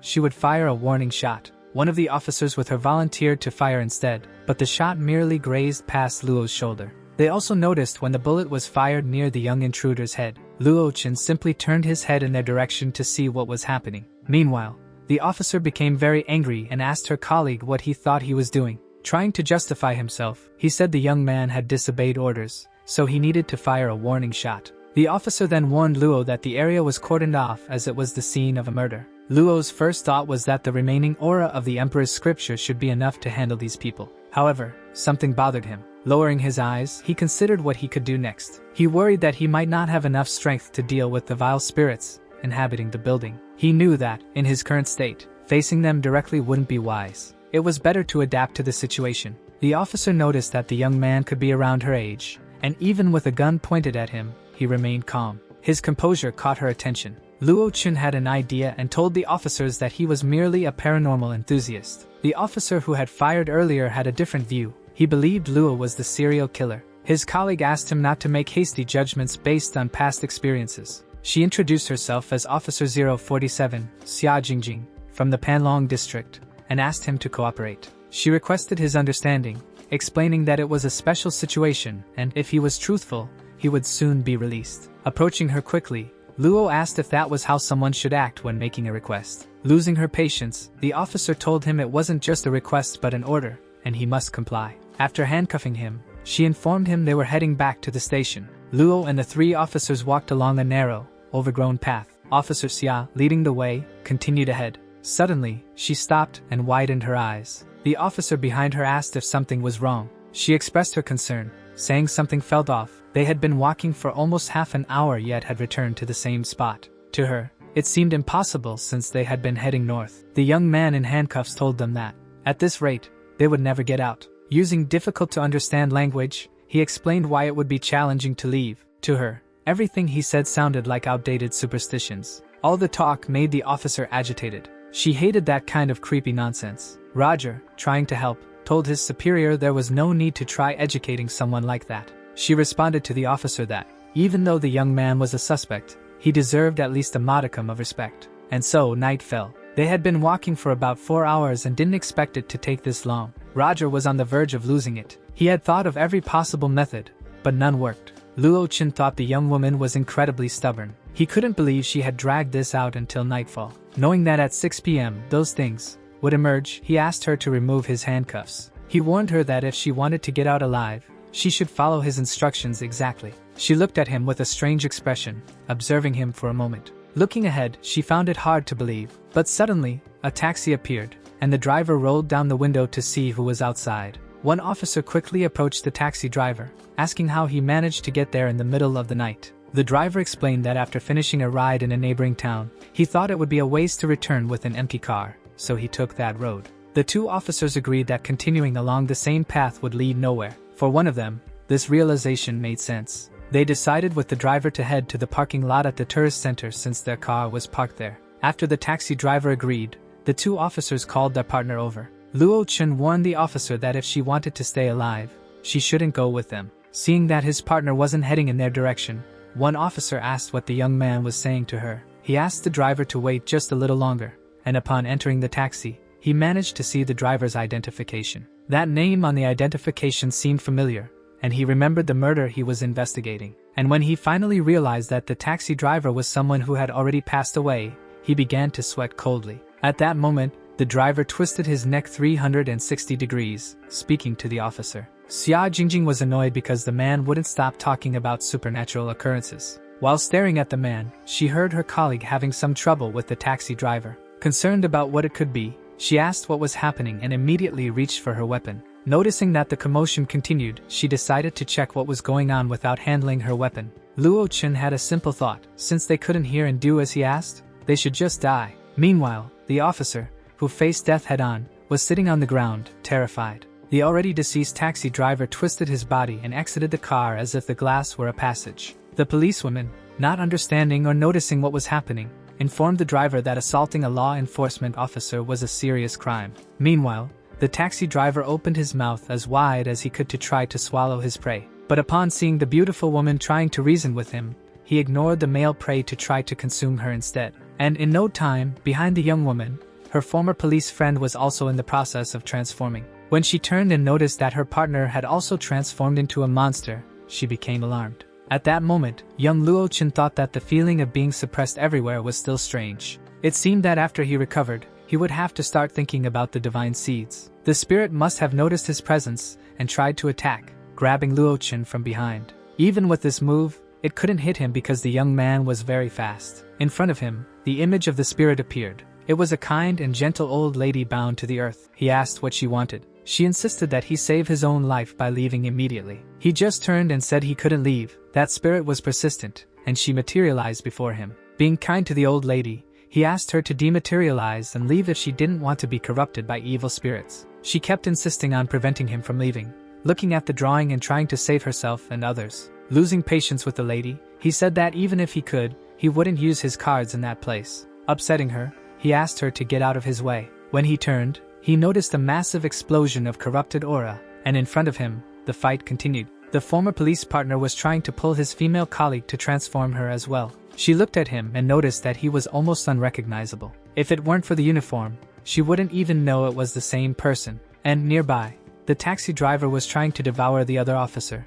who was still intact. Without thinking and with no other option, she pulled the trigger of her weapon, shooting the taxi driver. Even though he was a monster, the bullet left him immobilized for a moment, just enough time to try to save her friend. Even so, the time wasn't enough for them to escape, and in the midst of the chaos, the officer pushed his colleague. Falling to the ground, she noticed that the officer ran quickly to save his own life. And now, lying on the ground, two spirits were approaching her, intent on transforming her as well. Xia Jingjing trembled as she realized she could be at risk of death from those two utterly strange beings. She warned them not to come closer, otherwise she would have to take measures to ensure her survival. When she noticed she was being ignored, she had no choice but to shoot. She fired 2 shots at the taxi driver, but even so, he continued walking toward her. Everything seemed strange. She was sure she had hit the heart, but still, he didn't stop. In tears, she knew something was wrong, though it was obvious. Her reasoning refused to connect the dots. To protect her, at the exact moment, a light interposed itself between her and the deceased, and she managed to see that the suspect had freed himself from the handcuffs and was among the monsters. The monster wanted to know who that man was who could reach them. However,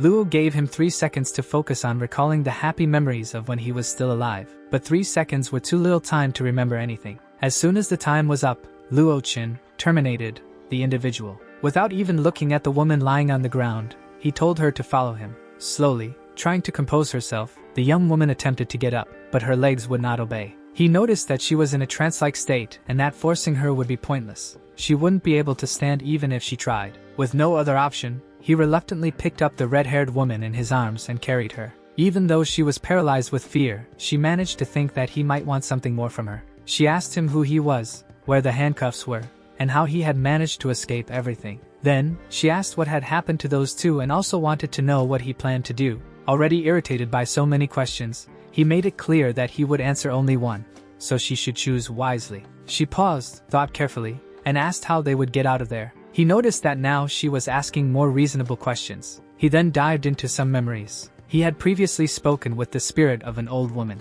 She had told him that everyone who died in the Matrix would turn into a demon once the number reached 90. This would cause the Demon King to descend to Earth, and if those children were successfully devoured, they would complete the count of 90. The young man asked if she was trying to force him to save them all. With regret, he admitted that it was a shame, but after the Matrix made contact with him, he was now only half himself. And he added that, even if she became a demon along with everyone else, it wouldn't make a difference. However, she had one more thing to say about the Matrix. She said there was a suppressed dragon vein. That was all he remembered from the conversation he had with the spirit of that woman while carrying the redhead. Since he had a map that the old woman had drawn for him, he noticed there was a cabin just ahead. With no other option, he entered through the door with the redhead in his arms. When she noticed he was about to drop her on the floor, she asked him to be more gentle. He, however, told her to hurry up. Even so, the woman looked at him with suspicion and asked where that place was. Distrusting his intentions, she asked what he was trying to do with her by bringing her there. He ordered her to stay quiet because they couldn't leave that place that night. He approached the window, looked at the horizon, and saw a glowing beam of light. He instructed her to stay there for the night, not to leave the house before dawn. She insisted that she needed some information, but he made it clear that he wouldn't give her any. She understood it had something to do with certain feudal superstitions. He still held a grudge from before, knowing it was because she had handcuffed him. Even so, he realized that everything that had happened that day was bizarre, even if she had experienced it firsthand. But she would certainly file a request with the Law Amplification Department to increase the level of investigation. She noticed he was opening the door and grew afraid of being left alone. She asked him where he was going. Looking at her, he said he was going to save her colleague. She murmured that this colleague was Captain Zhou. Her lips formed a sad expression, and then she asked if he would come back. Without giving her an answer, he simply stared at her and left, letting the door slam shut. Outside, looking at the beam of light, he noticed that the spirit bound to the land wasn't lying. However, he had not yet awakened the divine realm within his body, so he couldn't detect such subtle celestial power. Originally, each Sha of the 9 Sha spirit matrix would need to turn at least 10 people into demons. However, with the blessing of the dragon vein, he feared that only half that number would be required. According to the red-haired woman, up until now, the Panlong Bay case had claimed 43 victims, including the previous officer. With him, the total would rise to 44 people. Only one more Sha was needed to complete the 9. And if just one more person became corrupted and transformed into a demon, at least the redhead had a wooden house to hide in, thanks to the aura of the Emperor's scriptures he had left behind. The demons wouldn't be able to approach the house. The greatest variable now was the missing person. Hopefully, he would arrive in time, and as he thought this, someone was approaching a place with several seals. It was the young officer that Luo Chen had been searching for. He had no idea what those seals were. However, he was very close to the Demon King, who could already sense that person's presence. Meanwhile, back at the wooden house, the redhead was talking to someone questioning the time and why she hadn't come home. Her anxious father mentioned that he was already at the department, ready to lead a squad. She tried to explain to her father what had happened, but the line seemed to have dropped. Upset, she even kicked a chair and noticed that her leg was no longer hurting as it had before. She looked at the door and thought about leaving, but she remembered what she had been told, not to leave before sunrise. However, if she stayed there, her career would be over. She couldn't let any ghost frighten her. She decided to take the risk, and as soon as she opened the door a little, something entered. Xia Jingjing was very lucky. The spirit that entered the house was the spirit of the old lady. The lady held the door after closing it, and told the red-haired woman that she shouldn't leave because it was too dangerous outside. And all the officer could think about was who that person might be. However, this shook the old lady because she realized the young woman could see her. The spirit noticed something was wrong. Before, the woman couldn't see her at all, and now she could, and she knew the young man had done something to her. Nonetheless, the agent realized she knew that old lady. but it couldn't be because the lady was already deceased. Elsewhere, the figure of death was chasing the other agent who was lost. No matter how much he tried to hide from that dreadful being, it was after him to capture and kill him. In desperation, he fired a few shots at it, hitting its arm. With that, he realized there were two pursuers at that moment. He couldn't give himself up to death, and said not to expect him to surrender like that. Even crying, he tried to fight the spirit of death, and when he did, he realized the spirit was extremely weak. He had thought the spirit was very strong, but when the second one was about to strike him with a fatal blow, he was thrown to the ground by someone who was going to defend him, not out of will but out of necessity. Luo Wuji was in Kumbika to handle the situation and rescue the agent. Using his power on that being, he managed to neutralize its abilities. He already knew that the hidden dragon was lurking in the deep lake while the evil spirits gathered on the mountain. When he looked at the seals, he noticed that it needed just one more sacrifice, but unfortunately, it had gone to the wrong place. Once he took control of the area, he obviously wouldn't want something as dangerous as a demon king lingering there. As for the dragon's veins, he planned to use them as the first sacrifices to awaken the divine seeds. Gathering his power in the palm of his hand, he managed to cast the necessary enchantment. Meanwhile, there was a team outside searching for the missing persons. The order was to find them as quickly as possible before anything happened. No one understood why such an influential young woman like Xia Jingjing wanted to work so hard. However, it was no secret that she had only gotten in due to her father's connections. And everyone knew she joined this case to prove she was capable of solving it. That person didn't know that the spirit of death was also after him, even greeting him. His partner was so startled that he warned him about the danger he was in. Only a single scream was heard. It was so loud that it frightened the other agents who were on patrol. The young man was already lying on the ground, transformed into a demon by the soul that wished to awaken the demon king. And the seal was finally ready, and all that energy movement made Luo Wuji notice something different. Meanwhile, a malevolent hand emerged from the seals, reaching toward the protagonist. Before all this chaos, exactly 1 week earlier, an old lady arrived at the police station. She had a complaint. Her son had disappeared, wasn't answering calls, and wasn't responding to messages. She said his name was Zhao Jiuxing, he was 29 years old, and she even showed a photo of the two of them together. In her account, she said her husband had passed away some time ago, and since childhood, the boy had faced difficulties with her.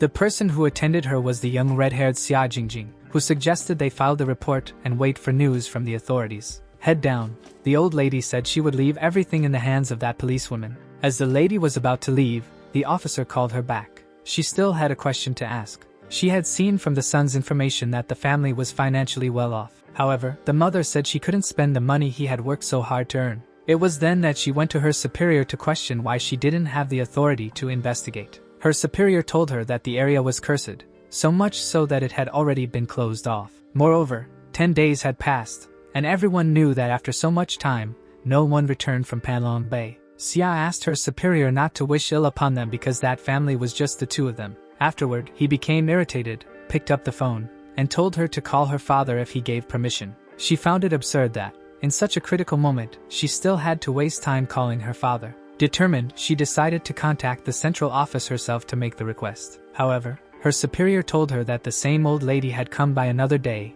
and he had asked her not to return to disturb them. While walking down the corridor, Xia noticed something being carried and asked if it was another body for examination. Captain Zhou confirmed and explained that a fisherman had found the body on the beach. After the investigation, they discovered that the incident had occurred at Panlong Bay. Among the belongings of that lady, there was a photo. Upon seeing it, Xia realized it was the same lady who had sought their help. Her colleagues noticed that she seemed different when she saw the photo. Xia reassured herself that she would try harder. Leaving Xia's memories aside, the Emperor's battle against the demon continued. She was being observed by the officer who had just been rescued by the same person. The dark demon spoke of how it should be done, separating and slowly cutting through the bones. He had been imprisoned in a body of flesh and bone for 600 years and was certain no one there could understand the pain he had endured. When the agent arrived at the scene, he apologized to the men and said they could continue their conversation as usual. The demon, however, ignored the agent's words and remained focused on the powerful opponent, trying to absorb his power.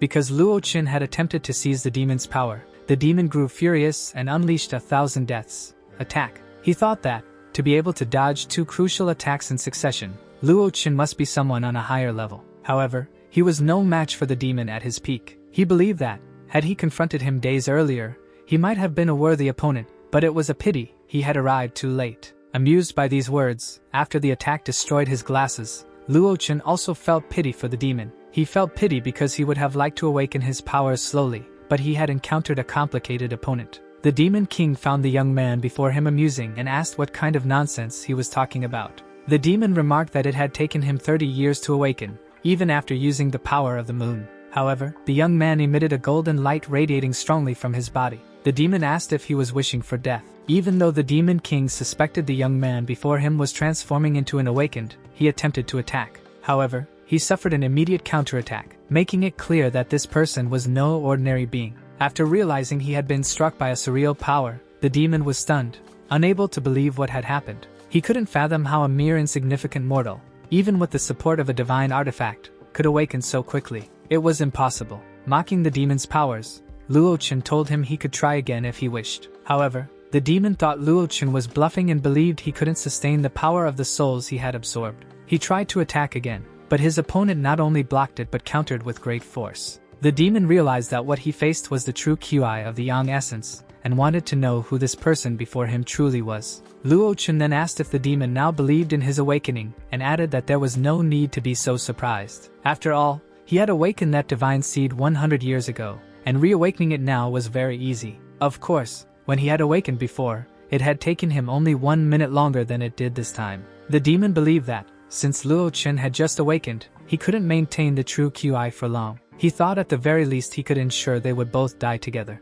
However, his opponent considered this attitude naive. Upon checking, the demon realized that Luo Wuji had used a shadow puppet to take his place while he fled. While escaping, Luo Wuji stated that he had endured an inhuman amount of suffering over the last 600 years. Because of that, he couldn't let the demon die so easily. Even the birds attempted to flee when they sensed that sinister aura. However, the officers patrolling and searching for young Xia had no chance to escape. The Demon King took every soul that came near and absorbed the souls of everyone present. In the wooden house, the redhead asked the old lady if it was really her. The kind old woman, noticing the police officer's distress, tried to comfort her, saying that everything that had happened wasn't her fault. Even so, Xia felt guilty and apologized, believing that it had all occurred due to her incompetence. The old lady, trying to comfort her, said that the decision to go to Panlong Bay was entirely her own choice. She also acknowledged that the officer was doing her best, otherwise she wouldn't have been there. The young redhead wanted to know what had really happened and asked if the old lady knew anything. The old lady said she wasn't trying to hide anything, and just as she was about to speak, a cry for help was heard. The officer looked out the window and noticed several police officers running toward the wooden house. One of them knocked on the window and shouted to open it, calling her by name and identifying himself as belonging to a certain district. Despite being warned not to open the door, Xia decided to do so after noticing the old lady's reaction. As soon as the officer entered, he quickly asked her to leave the door open, but there was no time. The demon not only pulled the officer back out, but also entered and even thanked her for opening the door. The old lady said it was bad news, as it was all a trap. Faster than the young officer could react, she felt a hand gripping her neck. The demon, lifting the girl off the ground, asked if she still wanted to escape. When he looked at her, he noticed that his previous opponent had placed a barrier to protect the woman. If that were true, she might be useful. What he didn't expect was that, somehow, she would try to fight back to escape. Even as a dark spirit, when she kicked him, he couldn't believe it. He tried to grab her again, causing multiple spiritual hands to emerge from his body, throwing her to the ground and pinning her there. He said he admired her courage, but her life would end there. He launched an attack in her direction, but at that moment, the old lady stepped in front of the officer. Taking the hit to protect her, she began to remember her son, Xing. She also recalled the last conversation she had with him when they were talking over his laptop. While working on another tab, she seemed to want his attention. However, he spoke to her haltingly, as his work seemed to take priority. He broke the sad news that he wouldn't be celebrating Chinese New Year with her that year either. This made her very upset. He explained he had too much to do and couldn't come home. She told him that even if he had a lot of work, he still needed to rest and could return home. She said many things, even questioning whether he was truly working or just being a servant. At this point, he became extremely annoyed with his mother and told her that in modern times, everything was like this. Everything revolved around money, and he mentioned that the house he lived in cost hundreds of millions. He told her he couldn't rely on the little money she earned by merely researching useless feng shui curses. He said that if she had gotten a decent job, his father wouldn't have needed to work 2 jobs and die in a car accident. After saying this, they stopped communicating for a while. While showing that land to someone, he received a call. He apologized and said he needed to take it. It was his Aunt Zhang. He rudely asked if it was his mother again. She, already angry, said it wasn't. She told him he was incapable of understanding human language and that his mother was very ill. She said she wasn't sure what was wrong, but his mother was no longer waking up and advised him to return quickly to see her. He stood near a cliff and thought to himself that he wouldn't go because he had already scheduled inspections with his bosses. That was when the cliff gave way, and he fell. Still alive, he cried for help, saying he didn't want to die, because his mother was waiting for him. This was an excellent opportunity for the Demon King to appear. He would fulfill his dreams, but only if he followed all his commands. Now, after having attacked the mother, the demon's body began to dissipate, and the face of the son became visible. Desperately crying for his mother, he was engulfed by the dissipating energy of the Demon King. The young man, gradually manipulated, began to remember his mother, weakening the demon's hold. He recalled what the demon had done to him by eliminating his mother. Filled with rage, he confronted the demon in front of him because it had promised that if he helped build the Temple of the Nine Spirits, it would not only stop controlling him and return his freedom, but also let him see his mother again. Yet it had killed her. When Luo Wuji appeared, the young red-haired officer feared for his life and warned him that this monster was different from the others. She thought it was already too late and that this might be the end, as the monster was transforming before their eyes. Enraged, he seemed ready to attack. Luo Wuji noticed that the demon's power was stronger than before. The demon, declaring that he would eliminate him, caused no surprise since Luo Wuji had heard that phrase thousands of times. However, no one had ever managed to fulfill such a claim. The demon couldn't understand how a simple attack could burn his soul, nor how it was even possible. Luo Wuji thought that he had completely exhausted the protective aura of the Supreme Emperor's scriptures. Now his strength was weaker than before, and meanwhile, the demon dissipated, leaving only the young man behind. He felt that the Demon King's suffering had vanished, and thought that everything was over. Desperate, he wondered how he could see his mother one last time. Saddened, he believed it was the end. However, his mother appeared, calling his name and placing her hands on her son's face. He quickly felt the warmth of his mother's hands, who was joyful that her son had finally awakened. But the red-haired woman asked Luo Wuji what had happened to that lady, as she had disappeared earlier. He explained that the place had effects of soul clustering and blocking. The son apologized to his mother, deeply regretting the harsh words he had spoken the last time they talked. She, running her hand through his hair, said he had always been her pride and that she could never be angry with him. She acknowledged that everything happened because she had failed to provide him with a good upbringing. She said she was the one who should be apologizing. Gradually, she began transforming into light and fading away. Shaken, he tried to embrace her until the very last moment. Afterward, he fell to his knees screaming for her. Luo Wuji reminded him that the time was up, and that had been her final wish. When the chains holding her dissipated, her spirit began returning to the underworld. She asked if she could take some of his spiritual energy to refine her body so she wouldn't cause further problems. Luo Wuji explained the consequences of returning all the spirits. He would dissolve into the world, just like the evil the Demon King represented. Xing thanked him for showing mercy and not destroying him as he had done with the other malevolent spirits. As he disintegrated, he revealed that while he inhabited the Demon King's body, he had sensed a strange power emerging in the world. It was a power similar to his own, and he warned that more dangerous and bizarre things might be coming. He hoped that the man could take care of himself. He said this before completely disappearing. Back in his hotel room, Luo Wuji was refining his cultivation when he heard his phone ringing. When he answered, it was Lan Bayer wanting to talk to him. She asked if he was free for dinner. He asked what time and where it would be, which made her excited even before answering or ending the call. Regaining her composure, she said it would be at 8 o'clock at a place called Tianyiju and that she would meet him there. As she walked through the door, she overheard the end of a conversation the young woman was having and became intrigued. She asked who she was meeting that day, as she had been getting ready since early that morning. Lan Bayer mentioned that it was a mysterious and special young man. When Tina heard the question her friend asked, she became even more surprised. Lan Bayer wanted to know if confessing on the first date would make him accept her. She said anyone who didn't would be crazy since she was the national celebrity Lan Bayer. Her friend explained the situation. If it were any other guy, she wouldn't be worried, but this one was different. Tina couldn't imagine someone capable of making the superstar nervous. Lan Bayer said she didn't care about looks as long as she was in love with someone. Her friend Tina, hearing that she would take care of him even if he were broke, was incredulous. She thought Lan Bayer had lost her mind, taking care of a handsome man who only had his looks. Even so, Lan Bayer said he was very special to her, despite being a bit strange. While they were talking about him, Luo Wuji continued refining his gifts and could already sense everything within a 100-meter radius. In that space, he could clearly see everything happening at that exact moment, even the drops from a faucet. Now, With the power of the young dragon's veins, the seed containing the eye of the heavens had finally been fully absorbed. He knew his white hair might draw attention, so he disguised it as black. Meanwhile, in the media, Tongo, who was in charge of that sector, observed from above. He noticed that 2 people were still waiting below. Both the representative and 2 more employees were upstairs, worried about the men below. Janhai advised Luo Chen's girlfriend to hurry up and end things with him quickly. The friend also agreed that breaking up with him would be a good idea since he was terrible company for her. The friend said she would take advantage of the fact that it was her birthday and use the opportunity to go out with him and end the relationship. After all that, the girl seemed determined to follow her friend's advice. Meanwhile, as he drove toward his meeting with the superstar, his girlfriend called, asking if he was free for dinner. He said he was busy that evening. She said it wasn't just dinner. She needed to talk about other things too and asked him to meet her at 8 o'clock at Tianyaju. He kept driving, though he found it a remarkable coincidence. At 8 p.m., the redhead woke up from a nightmare and looked at her bandaged arm.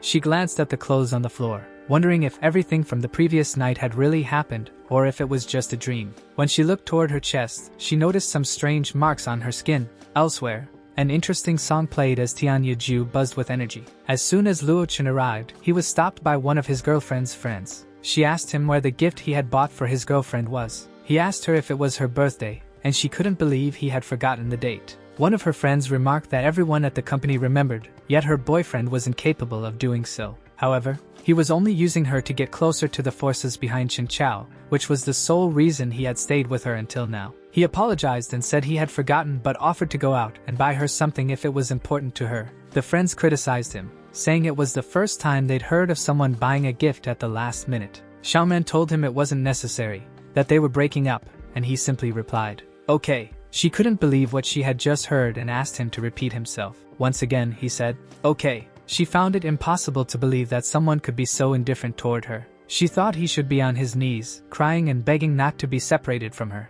Now she was furious because he wasn't foolish enough to act the way she wanted. Her friend asked him if he wasn't even going to talk to her or try to understand the reason. He said there was no need since the reason wasn't important. Xiaoman began to cry and make a scene because of it. She told him she had pitied him. If not for that, he would never have gotten a girlfriend, as he didn't even have a car or a house. He still relied on her for work, and no woman would ever love him in this lifetime. As she spoke those harsh words to her now ex-boyfriend, someone descended the stairs to the sound of piano music.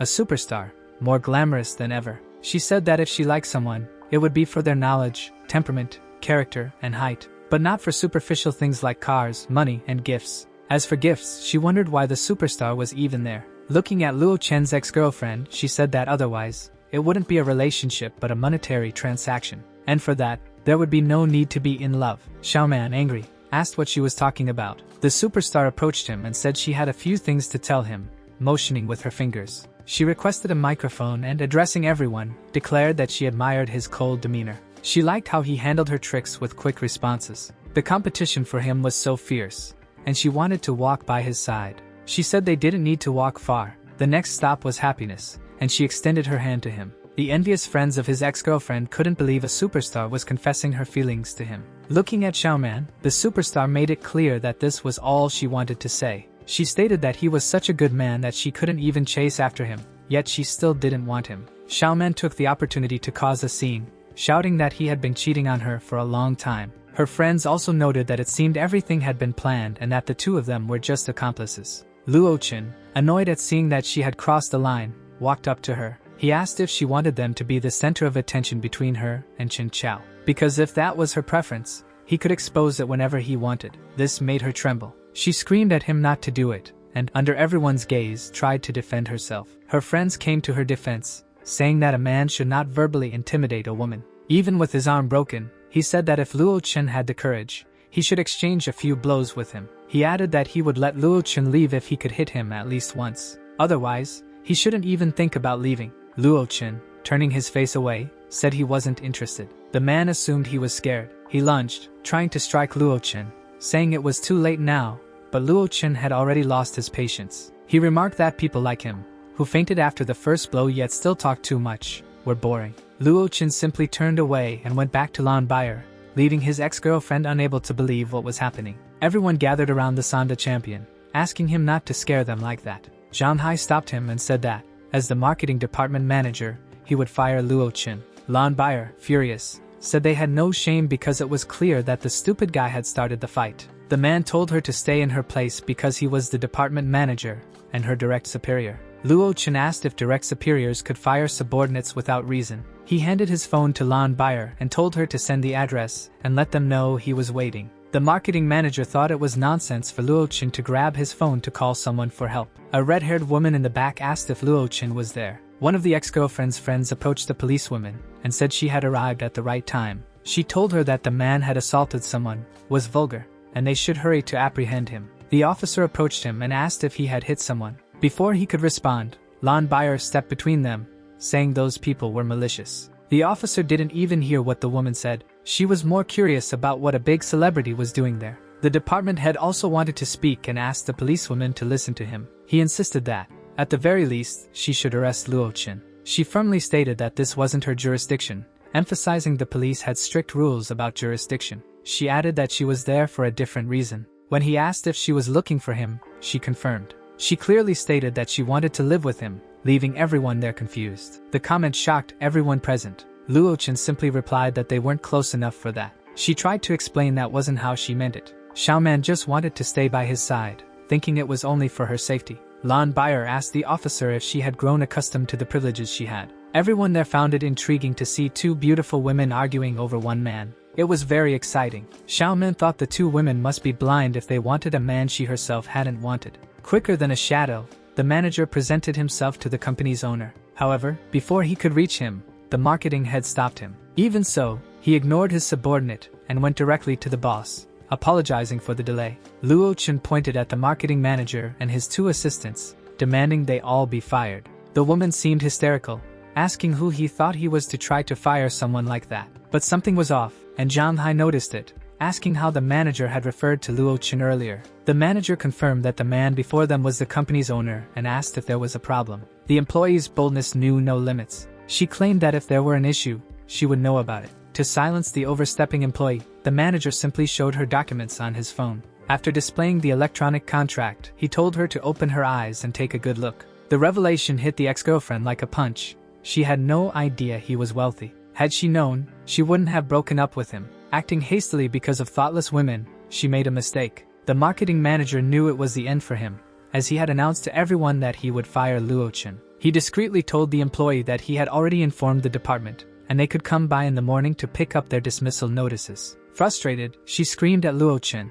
saying he shouldn't feel happy because the matter wasn't over. As she said this, someone arriving asked who was making such harsh remarks. When the three turned around, they saw it was the men who had been waiting at the building for days. Seeing that it was Biao, he pointed in Luo Chen's direction. The marketing manager, hearing the man shout Luo Chen's name, thought his revenge was near. However, everyone was there only to publicly admit they were wrong. They wanted him to accept a small gift and forgive them for the offense they had caused him. Luo Chen, walking past them, simply said that a new chapter was about to begin. Biao was very grateful to the young master for forgiving them. The two young women, seeing that he was preparing to leave, decided to follow him. The three individuals who had been publicly shamed and dismissed also prepared to leave. The henchmen present were not going to let them leave so easily after they had disrespected Luo Chen. Proving their lack of character, the former head of marketing pointed at an employee, claiming she was to blame. Meanwhile, elsewhere, a young man sat watching the two women glaring at each other. Neither of them was willing to admit that the other had knowledge of and some degree of freedom with the young man.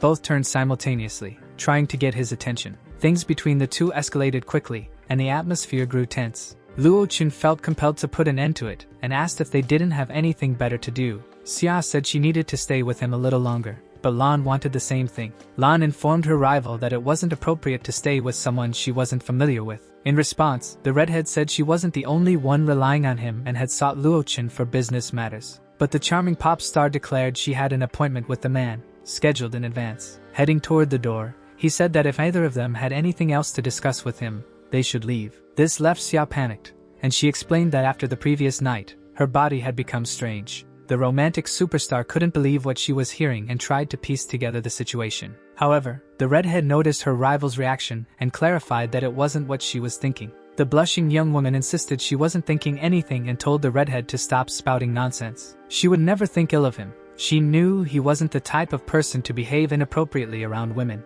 She was sure of this after putting him in a situation where he refused to cross his boundaries. Undoing 2 buttons of her shirt, she asked him to help by taking a look at her body. The singer, feeling disadvantaged and noticing the unfair competition, decided to snap the strap of her dress. She didn't like that kind of simple, crude, and effective approach at all, but she wouldn't admit defeat. After that, she moved closer to him and said she also felt discomfort. Even so, she didn't achieve much. The redhead pushed her aside, asking her not to interfere. The redhead had no choice but to expose part of her chest to show where her concern originated. Lon Bayer asked if the redhead had a skin condition, and the redhead retorted in kind. Luo Chen, wanting to put an end to the women's argument, explained that it was just poison from the evil king. After saying this, he told them it would disappear in 2 days, but if they didn't believe him, it wasn't his problem. The redhead refused to accept such a response, saying she wasn't ready yet, which was the reason. With a cold demeanor, she asked if he knew director Wang Fu. With the same cold expression, he replied that he didn't know anyone by that name. She showed her badge and said he needed to cooperate with the investigation. She stated that the last place Wang Fu was seen was the room where Luo Chen and Lon Bayer had been. He listened calmly, showing no signs of distress, while Lon Bayer was surprised by the disappearance. He asked if she planned to arrest him again, suggesting that since they had crossed the bridge, it wouldn't be wise to burn it afterward. However, she made it clear there was a distinction between public and private matters. He said that if that were the case, she should present evidence first, leaving her unsettled. She had already ordered an investigator that morning to examine the area, but no evidence had been found. There was only a premonition, which couldn't be used as proof. Nevertheless, she turned away, raising doubts about her actions. She threw herself onto the bed and sat down. He asked what she was doing. She asserted that she wasn't going anywhere. She might lack objective evidence, but she was a police officer and had the right to stay there. She looked at him, unable to believe he wouldn't surrender. Seeing the redhead's stance, the pop star also decided she wouldn't leave. She leaped onto the other side of the bed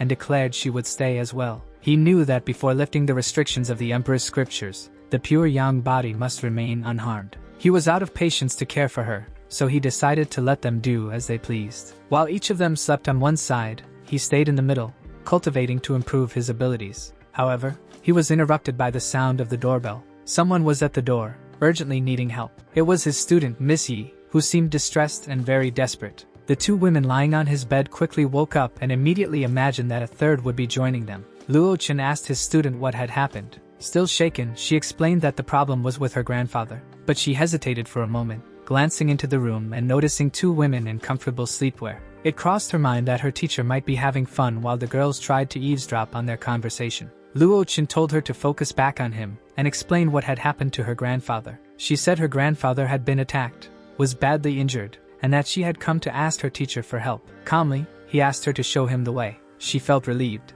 Meanwhile, the 2 women in his room searched for their clothes to follow the pair. At the Yi family house, the student arrived with her teacher, informing her grandfather that she had brought help. Mr. Yu was startled to see that his granddaughter had acted impulsively. He scolded her, saying she shouldn't have bothered, as Mr. Luo shouldn't be troubled with such a small issue. Before he could finish speaking, he began coughing, and his cough was tinged with blood. The caretaker overseeing the elderly man's health advised that a more professional consultation was necessary. He instructed everyone except Shuang to leave. The caretaker tried to protest, but Mr. Yi insisted that they leave. The people in the room quickly excused themselves, asking permission from Mr. Yi Lao. Luo Chen asked his student to help him sit her grandfather up. He assessed that the strike had penetrated the bones and ligaments, suggesting he had been hit from behind. Combined with the energy of the strike, it continuously twisted his 5 internal organs. The deformation of the internal organs caused further pain. His own energy was limited, and his awakening had been recent. Still, he believed a bit of spiritual energy would suffice to calm the negative energies in the elderly man's body. After performing the procedure,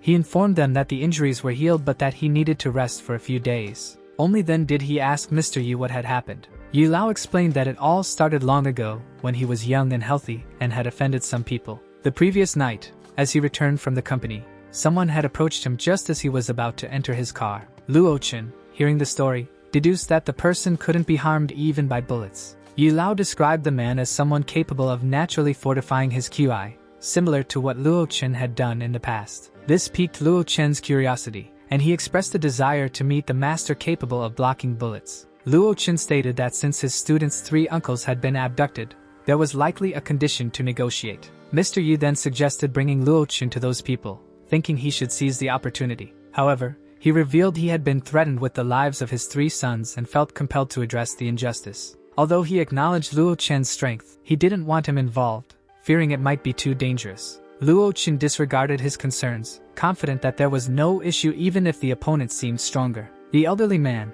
noticing Luo Chen's eagerness for the fight, thought it might be due to his youth, but he had no other choice. He invited his granddaughter's teacher to spend the night at their modest home and said they would deal with the matter later. When the time set by Mr. Yi passed, they headed to the Dragon Fields. This was a place where constant power struggles occurred. The powerful sent their best disciples to assert absolute dominance. A master at the center of the field defeated challengers one by one. With the energy of a youth, he called for the next fighters to dare challenge him in combat. All anyone could do was watch that absurdly powerful master defeat those who dared to fight him. When Mr. Yi Lao arrived, people wondered why he hadn't brought Master Yi with him that day. They were also curious about the young man accompanying him, who looked like a student. Miss Yi asked about the current situation. They explained that Tai and the healer Zhang had already gone up to the stage and been defeated. That white-haired elder with long braids noticed his subordinates lying in a corner. Someone approached the elder to inform him that Boss Louis had brought in a master from abroad to fight. Meanwhile, Boss Louis was giving orders to his fighter to win at all costs. He promised that if his fighter won,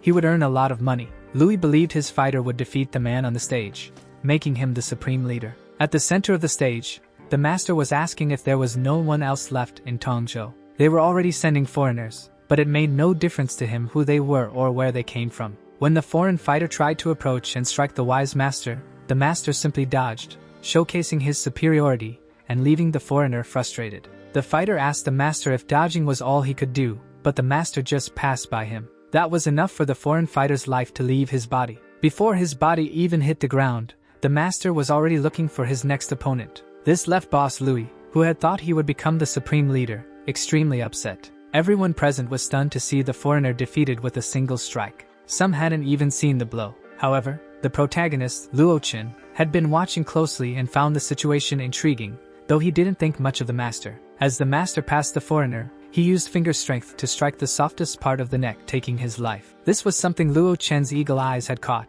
but no one else had seen. Now that the master was searching for more challengers, and no one seemed suitable, he prepared to declare himself the leader of the area. The white-haired elder with braids glanced at Luo Chen to observe his reaction. The elder couldn't contain his anger and decided to curse the master. The master responded, claiming that the palm strike he had delivered earlier must have made the elder fall to his knees, begging for his life. He gestured toward one of his captives, a son of the elder, saying the elder shouldn't get too excited. The rule was clear: if the elder wanted to take his beloved son back, he had to defeat him. But it would be difficult, especially with only himself and his gang of trash. The master doubted they had what it took to fight. Already furious, the elder retorted that he never said he would be the one to step onto the stage to teach a lesson. The master mocked the elder, saying he must be crazy if he thought the young man could fight him. He assumed the young man had come only to help the elder beg for forgiveness. When he realized the young man was actually stepping onto the stage, he sarcastically said it wasn't too late to back down,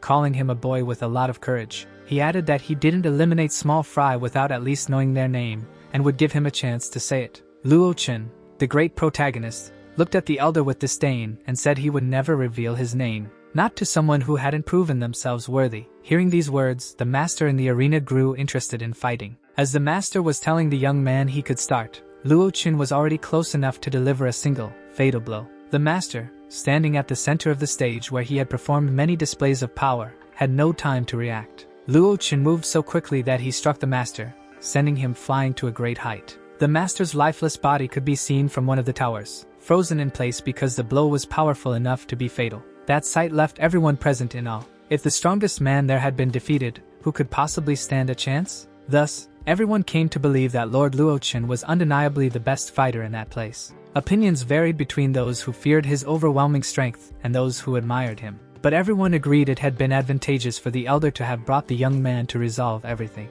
Luo Chen, however, had only wanted to study the master's movements and hadn't expected him to be so vulnerable. As he was quietly and calmly leaving the stage, an elder appeared behind him, calling him "Child." The elder told him to stop and descended into the arena, causing a massive crack in the ground. The elder accused Luo Chen of killing one of his men and still wanting to leave so easily. The young Luo asked what the elder intended to do to stop him. The elder turned to the audience and declared that from that day forward, he would be the leader of Tongzhou and have the final say. Everyone wondered who this elder was, who had suddenly appeared to claim everyone's place and position. An order was given to a sniper, but what he had prepared wasn't even necessary. Meanwhile, the sniper stood still, waiting for instructions. As soon as he received them, he executed the plan. However, the master was advanced enough to stop bullets from any weapon before they could hit him. This shocked some of the spectators, as they were witnessing a sniper setting up an ambush. Others were astonished by the master's ability to stop a bullet simply with his fingers. Then, he threw the bullet with such speed that it pierced through Chief Lu. This caught the interest of the opponent in the arena, who was observing the boastful master. The leaders present only believed what they saw because it happened before their eyes. Otherwise, they wouldn't have. The master told Luo Wuji he had seen his performance earlier and found it rare to witness such reactions in someone so young. He made a proposal that Luo Wuji redeem himself for his actions by becoming his disciple and replacing the previous master. The master's words amused Luo Wuji, who laughed and mocked the vain master. He remarked that the master didn't understand why he refused to train under him. Although it could have saved him years of training alone, Luo Wuji still called him a shameless master. He declared that in this life, he respected neither the heavens nor the earth, even though his physical cultivation was inherited. In this world, no one dared to carelessly talk about becoming his teacher. The master, confident that Luo Wuji was too young to understand, said the world was much larger than he imagined. He also commented on his skill, so advanced that he didn't even need to block a bullet coming toward him. Luo Wuji asked the master how, as a mere fly, he dared to boast about the sun and moon. The master took offense when the young man called him shameless, accusing Luo Wuji of being ungrateful. Charging at him, the master warned Luo Wuji not to blame him for the brutal act. However, Luo Wuji merely dodged. The master then attempted to strike, but Luo Wuji was slightly more agile and managed to evade. Smiling, the master said that even great weapons couldn't dream of harming him, and that Luo Wuji's strength was pitiful. The master was determined to eliminate the insolent young man before him. He needed to see for himself the young man's strength and abilities. Yet, when Luo Wuji tried to attack, the master ridiculed him, dismissing his blows as weak. The master asked if Luo Wuji thought he could break through his defenses. If he couldn't, how could he hope to defeat him? Luo Wuji, stepping back a bit, found the master's techniques intriguing. The audience, gathered to watch the fights, couldn't even blink. To the master, the young man before him remained a mystery. The student, fearing for her teacher's safety, asked her grandfather if he would be alright. The elder thought that, judging by the fight's progress and the powers displayed, it might be a close match. Inside the arena, the master thought the interest in the young man's eyes was nothing but fear. He told Luo Wuji that he could surrender before it was too late. Perhaps he'd have mercy and let him leave unharmed. Luo Wuji, having lost his patience, asked the master if he was done talking. The master still considered the young man highly disrespectful. Luo Wuji thought that even with the replenishment of the emperor's scripture, he would need significant spiritual energy. Nevertheless, he trusted the theory, and as the master lunged toward him to eliminate him, Luo stood still, waiting for the strike, intending to use a fraction of his true power. This caught the master off guard. He didn't know what was happening but felt as if he were standing on a cloud. He could sense an overwhelming power, unlike anything he had ever experienced. Luo Wuji seemed tiny amidst the vastness of a galaxy. In the midst of it all, the true form of the emperor appeared before him and asked if he still thought he was worthy enough to want the young man as his disciple. Opening his eyes and looking at Luo Wuji, the master froze, already on his knees in the arena,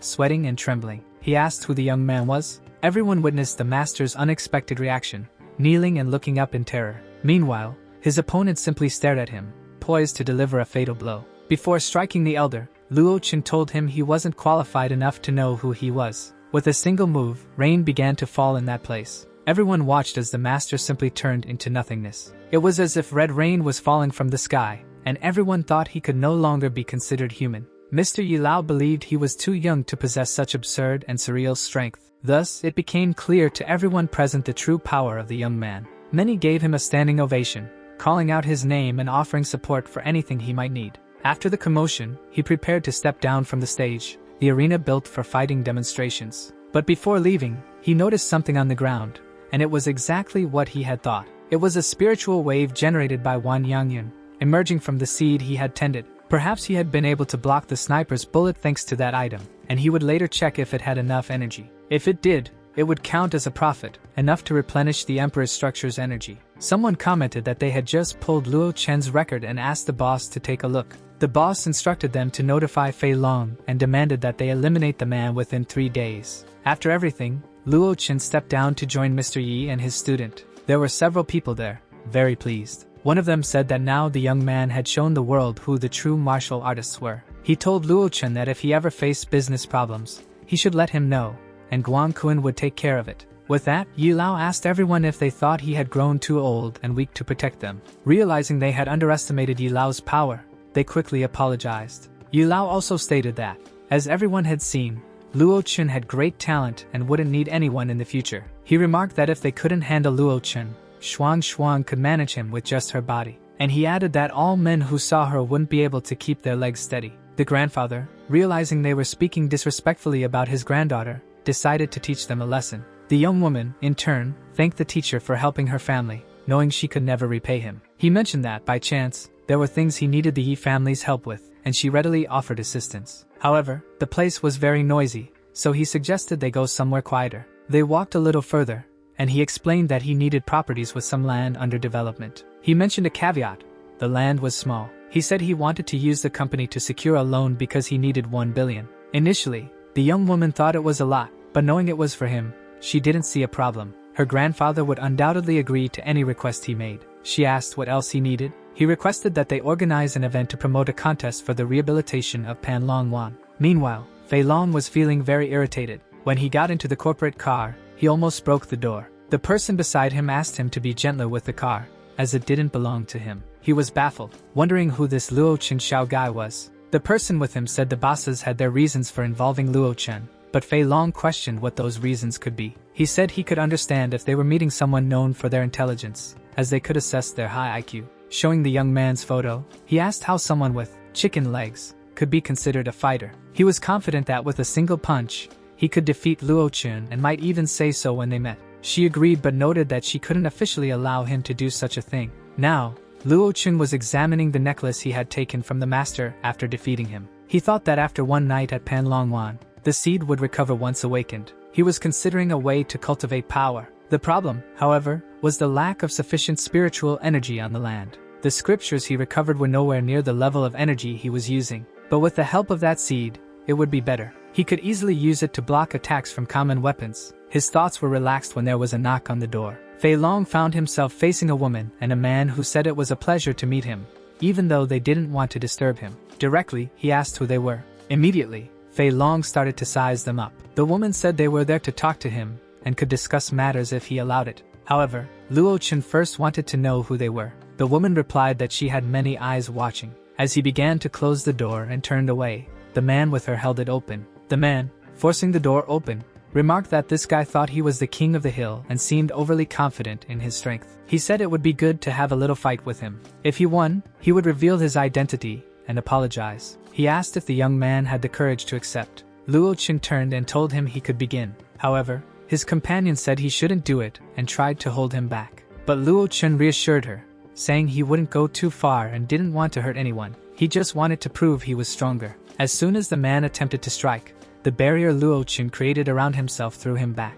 The woman, stepping in to defend the two, pleaded for mercy, saying weak people like them deserved at least some pity. Meanwhile, Fei Long, getting up from the ground, had no idea what had just happened but felt death approaching. He thought that if he took even a single step forward, he wouldn't leave without being torn to pieces. His companion urged him to apologize, which he promptly did. He introduced himself and apologized. She also apologized, believing that if she had revealed her identity earlier, none of this would have happened. She then presented a badge identifying her as part of the 3rd Division of the Armed Forces and Commander of Communications. After that, Luo Chen simply told them they could come in. The woman sighed in relief. Once inside and seated, she told him she needed his assistance with an escort mission. Luo Chen, keeping it brief, said he wasn't interested. Even so, she insisted and asked if she could pose a question. In his opinion, what was the most valuable thing in the world? Uninvited to the conversation, Fei Long interjected, saying it was obviously power. However, the woman made it clear that power was nothing without order. Standing up, she explained that whenever someone tried to cause chaos, they first resorted to violence. But in the human world, order was essential for efficient cooperation and to prevent prolonged violence. She approached Luo Chen and handed him an ashtray for his tobacco ash, adding that if he completed the mission, in other words, he would become the embodiment of order and gain some power. As he extinguished his tobacco in the ashtray she provided, he found her perspective intriguing. Her point of view was valid, as he needed an identity with significant authority. He thought that, first, this would help him manage resources better and improve the efficiency of collecting seeds. Smiling warmly and trying to be amicable, she asked what he thought. After hearing her out, Luo Wuji had already made up his mind but wanted to know the specifics of the task. She looked at her colleague and smiled with relief, realizing they had made significant progress. She sent him a photo, saying it was the person they needed to protect, and asked him to take a look. The name was Li Ping, a 15-year-old student from Tongo district, currently in her second year. He found it odd that she was just a student. The woman continued, explaining that the name was just a pseudonym. The girl's real name was Ningyu, and her father, who was also her teacher, was an important researcher. However, Professor N's research was classified as ultra-secret, and if it were stolen, the losses would be immeasurable. They had learned from the Institute's confidentiality department that the professor's research results were encrypted. Luo Wuji asked if the other group was already aware of this. She admitted it wasn't out of the question. He then asked how long the protection period would be. She honestly didn't know, which was why they were seeking him out. They suspected infiltration. It was clear there was a spy among them, so she couldn't be sure if the location had already been exposed. Fei Long, with a look of shock on his face, was unaware there was a spy among them. Regardless, she explained that researchers were heavily guarded during overseas missions. Without identifying the spy, no matter how well they hid the girl, there would always be a risk of exposure. She had no other choice and admitted that her request was unreasonable but was counting on his cooperation. Luo Wuji, being direct again, told her he would give them 3 days of his time. He was so precise that he left no room for negotiation. She simply agreed. She apologized, saying she had to take a call. When she answered, she was alarmed. Something serious had happened. Luo Wuji noticed her reaction to the call and kept observing, curious about what was going on, as the commander seemed concerned. Meanwhile, heading to the Genome Research Center, a vehicle carrying heavily armed individuals arrived. They entered the building, instructing everyone to move quickly and keep up, as they had the girl in question with them. The group entered the research center, appearing to be in a rush to conclude their task swiftly. They entered with extreme force, ordering everyone to put their hands on their heads and kneel down. The researchers were terrified, asking what was happening, but the situation only worsened, until they realized they were being held at gunpoint, and were ordered to bring the target upstairs. She was being taken to someone named Luo Wuji, and they carried her to the 4th floor. On the way there, the duo tried to reach her as quickly as possible since the girl had already been captured by the criminals. Fei Long thought they had failed the protection mission before it had even begun. After they kidnapped the father, the culprits didn't escape. Instead, they chose to infiltrate the research facility directly. The woman believed it was obvious that they were trying to crack the security code in that place. Their luck was that, even if they managed to begin, it would take at least 2 hours to complete. She believed that during this time window, there would be a chance to rescue her. Now at the Genoa Research Center, police tape marked the area, spread everywhere, when the duo arrived. The communications commander informed Luo Wuji that the mission would be completed within 2 hours. She also assured him there would be no changes to the promised reward, as discussed earlier. When asked for his opinion, he simply smiled and said it was agreed. Ahead of them stood a man who questioned whether the third force still dared to show up. She wanted to know what that had to do with them, as the mission had been assigned to their team. The man replied that since the person had been kidnapped, and they hadn't acted, they were unqualified. And if headquarters had sent his team first, none of this would have happened, as they would have completed the job. Fei Long wanted to know if they were really trying to start a fight. The commander warned him to stay calm. The man from the 1st Division said it was their team who started everything, messing it up from the beginning. Now, it was up to them to help and to be thankful for the assistance, rather than being stubborn. As usual, he referred to people who failed to do their jobs properly as trash. Fei Long seemed unable to contain himself in the face of so many provocations against him and his department. When the agents entered, the first special rescue unit was announced. It was also stated that there were still several civilians inside the building and that they should not shoot unless absolutely necessary. The team conducted a thorough inspection of each location in an attempt to find the perpetrators. As they walked through the corridors and inspected each area, they noticed someone's presence. It appeared to be a woman running through the hallways. However, when approached, she identified herself, explaining that she had managed to escape from the kidnappers. Even so, protocol was clear. They asked her to turn around as they needed to search her. When she complied, they noticed a bomb strapped to her body, equipped with a detonator. At that moment, the person in charge, Lu Quan, was called. Meanwhile, outside the building, the tension continued. Fei Long was quickly losing patience with the other agents. The commander asked Mr. Luo to ignore the provocations, stating that Fei Long wasn't on the same level as them. As the man, convinced of his ability to handle the situation, assured them it would only take 10 minutes. Something unexpected happened. Before he could finish speaking, an explosion was heard and seen. On one of the upper floors, the man lost control. Smoke from the fire had already spread to several areas, and the agents inside the building realized they were in a trap. Some were shocked and highly nervous upon discovering that the kidnappers had used the woman as bait. Still in shock, they noticed that, amidst the smoke, someone had started attacking. Some agents, seeing the man approach, shouted for others to be cautious. It was, however, a high-level martial artist who quickly began defeating the well-trained group. It was evident they were no match for such a skilled fighter. They could only feel the monstrous strength breaking even their shields. Even with high-grade weapons, the agents were being neutralized in mere seconds. Everything happened as quickly as a blink of an eye. Red already stained the floor. Even the best-prepared agents tried to strike back before being eliminated. To the group's misfortune, they were being exterminated one by one, like flies. After the explosion, the officers stationed outside requested the urgent deployment of another special rescue unit. However, the man outside, who had boasted and asked for 10 minutes, was left speechless. When he tried to contact his agents inside the building, he realized none of them were responding. Hysterical, he demanded to know what could still be done and ordered reinforcements to be sent immediately. A high-ranking official arrived on the scene and asked why he seemed so stressed. Smiling, the senior officer announced he was there to assist and had brought someone else. It was the great Hong Lao. This tall man with a dark beard and mustache appeared ready to handle the situation. He was informed that contact with the task force of the 1st Special Unit had been lost. The commander, smiling, assured everyone that everything was under control and that the remainder of the operation could be entrusted to Mr. Luo. However, a voice caught her attention, and she turned to see what it was about. Both heard Mr. Luo arrive, announcing that the 3rd Division team had already reached the location. Though the guard had been polite, another person was extremely rude, ordering him to step aside as they needed to speak with the captain. Noticing the situation, the commander turned her face to identify who was being so discourteous. Fei Long, witnessing the guard's treatment, declared he wouldn't tolerate such behavior if it were directed at him. Drawing his pistol and aiming it, he stated he wouldn't accept any offense against his team. However, Fei Long was urged to remain calm, being reminded that they were all on the same side. The man continued, acknowledging the mission's urgency and complexity. He explained that he had brought a master to assist and ensure the target's rescue. Even so, Fei Long remarked that if the discussion was about masters, he believed the person behind him was probably stronger. Realizing they were talking about Luo Chen, he asked for more details about the situation. The master, however, became irritated upon realizing he was facing someone he considered merely an inexperienced youth. Fei Long warned that it was unwise to disrespect Luo this way, but the master Hong Lao refused to listen. Chief Lu explained that Luo was a disciple of the Baji sect, respected even by nobles. Hearing the sect's name, the commander expressed skepticism, questioning if this man had truly learned the Baji fist. The Baji sect was one of the 3 most renowned in Changzhou, widely known for its martial arts mastery. Looking at Luo, the master remarked that he didn't blame him for accepting the mission since his younger brother,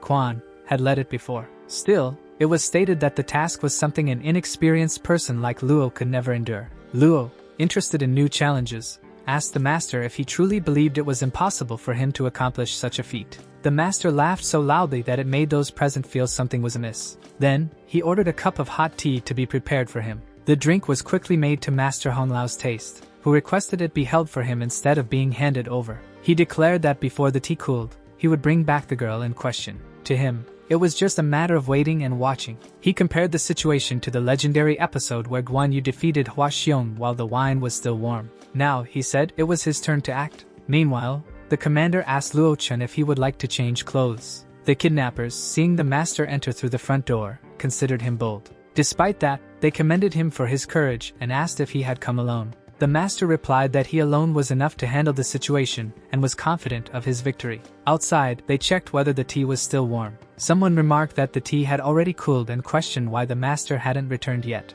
It was said that he was just taking a little longer, but it was worth the wait. Soon, they saw someone approaching from afar. They thought it was Master Hong Lao, having completed the mission. However, they were disappointed to see him running away from the scene. Unfortunately, during his confrontation with one of the kidnappers, the master had lost one of his arms. Kneeling and in extreme pain, he urgently asked for the medical team to be called. Fei Long merely observed, recalling that he had warned them only Luo Chen could handle the situation. Meanwhile, Luo had already changed into more comfortable clothing. The commander mentioned that the previous attempts had consumed too much time. She warned that the longer it took, the stricter the kidnappers' precautions would become. Finally, she asked Luo to be careful. He, however, questioned whether capturing the kidnappers alive was necessary. As they tended to Master Honglao's arm, the curious onlookers insisted on knowing what had happened. Still visibly shaken, he recounted that everything in that place was evil, as if cursed. In all his years of experience, he had never encountered anything like it. The master went as far as to say he didn't believe it was possible to save the girl.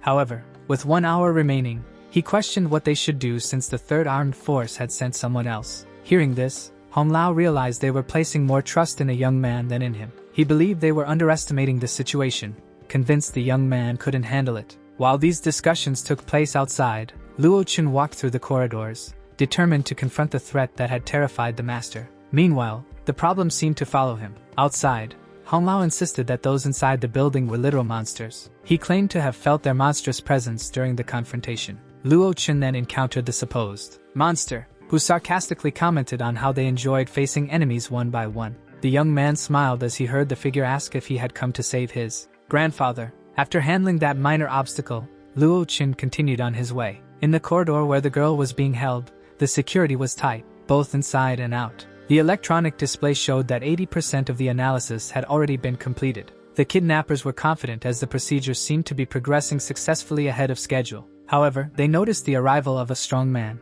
which worried one of them. He commented that when Zhang Qi left, he had been instructed to report to AI Air every 3 minutes, but 4 minutes had already passed. They concluded that Zhang Qi had been defeated, though they couldn't believe anyone could overcome AI Air. By this time, Luo Chun had already dealt with the issues in that area and was moving forward without significant difficulty. Assessing the situation, he noted that 4 enemies still needed to be neutralized. The guards on the upper floor asked how much time remained to complete the procedure. The estimate was about 15 minutes. Relieved, one of the guards commented that they were almost finished, but his relief was interrupted by an alert from another guard, questioning why someone had suddenly appeared.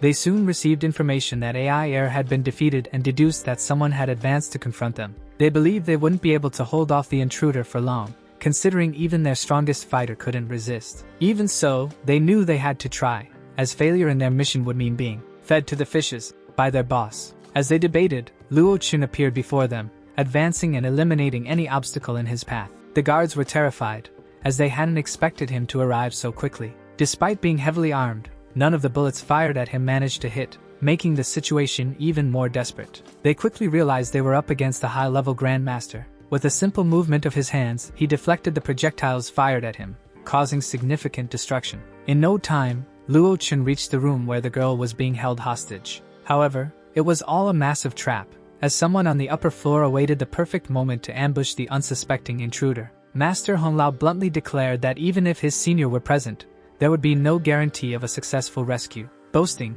he claimed there was only one solution to ensure the situation was resolved. He said it was up to them to accept or not, and suggested that since they couldn't save the hostages, they should at least prevent news of the event from spreading. His idea was simple yet drastic: blow up the entire building, eliminating the captors and preventing their plans from advancing. Some considered the suggestion plausible. Meanwhile, the commander pondered the severity of the proposal. Determined to intervene, she pointed out that there was a large number of hostages in the building. She argued that the use of explosives was unnecessary and extremely dangerous, especially since there was still time to act. Honglao questioned if she was referring to the young man they had sent in earlier. He commented that if he hadn't been able to rescue the girl, it was unlikely anyone else could. The order was given for everyone to be on alert for potential missile strikes. The commander, attempting to overturn Lu Quan's decision, pleaded with him to reconsider, emphasizing the severe consequences. Even so, Lu Quan argued that inaction could worsen the situation. He insisted they were there to complete a mission and could not afford to fail.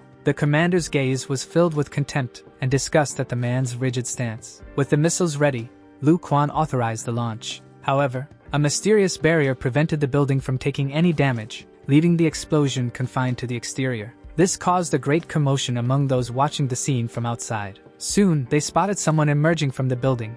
It was Luo Chun, carrying someone in his arms. The commander ordered immediate action to assist him. However, Luo Chun was unharmed and handed a Ningyu to an agent to ensure she received proper care. Hostages began exiting the building while the guards organized an orderly evacuation. Inside the building, guards informed the communications officer that all enemies had been neutralized. She, however, questioned Luo Chun about his promise not to leave any survivors behind. He responded that he had fulfilled his part and that sparing the enemies was unnecessary. Despite the results, Master Hong Lao remained incredulous. He couldn't accept that the young man had accomplished something he himself had failed to do. Even after witnessing it with his own eyes, Hong Lao was irritated. The commander called for silence, but Lu Quan, confused, asked what everyone was doing. She then revealed that Ah Bin was a collaborator with foreign forces and involved in stealing secrets. Lu Quan could hardly believe what he was hearing, while the master was enraged. Hong Lao confronted Luo Qin, asserting that no matter how skilled he was, he would never surpass the 8 Extremes sect.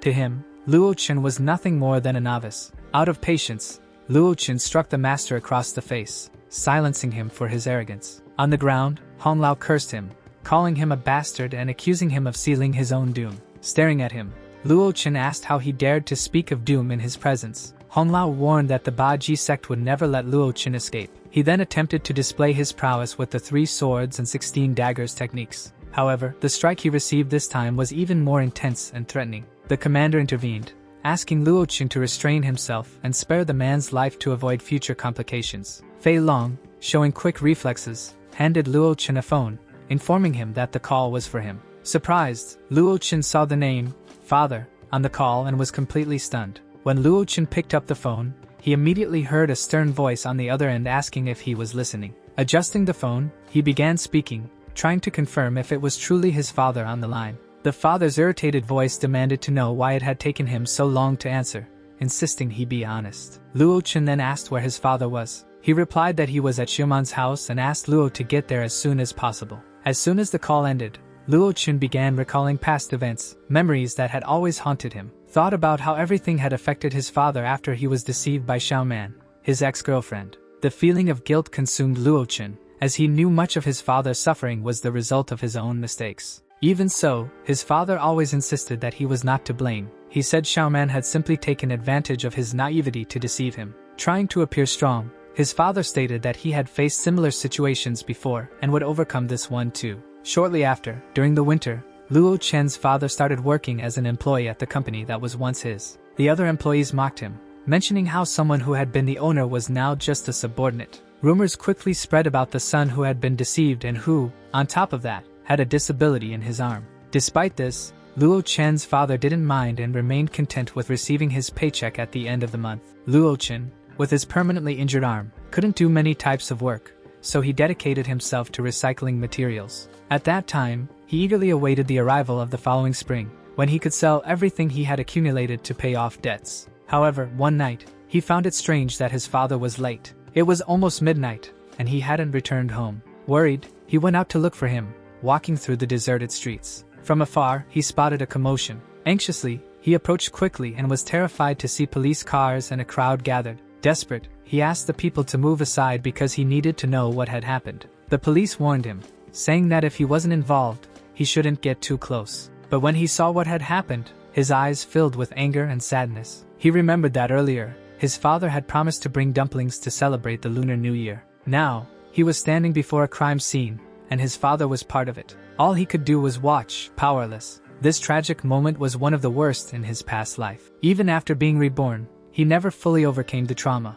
Luo Chen tried several times, in different ways, to bring his father back, but all his attempts failed. After being reborn, he longed to see his father again, but the fear of failure consumed him. Even so, he was determined. Now, with a new chance at life, he would do everything differently. While he reflected, the commander approached and asked if he was available, as she needed to discuss the reward for the successful mission. Luo Chen, however, preferred to leave that conversation for another time and asked her to take him somewhere. Curious, the commander asked if he was in a hurry. He simply replied firmly to start the car. On the road, someone informed him that the commander-in-chief of the armed forces wanted to speak with Luo Chen on the phone. He accepted the call, and the man, in a grateful tone, thanked him for his help in the rescue mission. The commander expressed his desire to invite Luo Chen to become the chief instructor of the military institution. Luo Chen, however, showed no interest in training others. Su Lingqiu, the commander, insisted on the proposal, explaining that he wouldn't be training ordinary soldiers, but individuals with exceptional abilities, far superior to the average. He emphasized that these were elite soldiers who had received a mysterious power from Kunlun. Hearing this, Luo Chen became more attentive, as he recognized that, since entering the celestial realm in his previous life, he had realized that Earth hid extraordinary secrets. With that, he began to suspect that there must be an impressive divine seed linked to Kunlun. The commander continued, saying that if Luo Chen accepted the position, he would have access to the results of the research conducted so far. After considering it, Luo Wuji accepted the role of chief instructor but made it clear that this position was not part of the previously agreed reward. The commander agreed and asked if there was any other request. Luo Wuji requested information about a person named Qin Chao and everything related to him. With the conversation over, they arrived at Xiaoman's house. As usual, Luo Wuji was mistreated by her mother, but he paid no attention to her words and completely ignored her. When he saw his father, Luo Wuji's face lit up with joy. He barely noticed the presence of his fake ex-girlfriend, Xiaoman. His heart raced, and his hands trembled. After hundreds of years, he was finally face to face with his father again. His father, noticing his son's nervousness, was intrigued and thought something was wrong. Luo Wuji struggled to calm himself. As for his father, only half a month had passed. His father then asked if he had delivered the tea leaves he had sent to Uncle Zhang. Xiaoman, irritated, thought about how that man could mention those insignificant leaves. Her mother also became annoyed, imagining that the father should punish Luo Wuji for hiding the fact that he had a great company, and he still gave importance to those tea leaves. The father patted his son's shoulder lightly and explained that those leaves were expensive, costing around 6,000 on the market. Upon hearing this, Xiaoman's mother felt as if an arrow had struck her ears, regretting having discarded the leaves, imagining that she could have sold them and earned good money. Meanwhile, Luo Wuji observed his father with admiration. He saw in him a kind and generous man, though he sometimes neglected his own feelings. The father was talking to Uncle Zhang, his close friend, mentioning that he had raised his son alone and that, for this reason, Luo Wuji was a bit spoiled. They also talked about how there was no issue with marrying and being happy,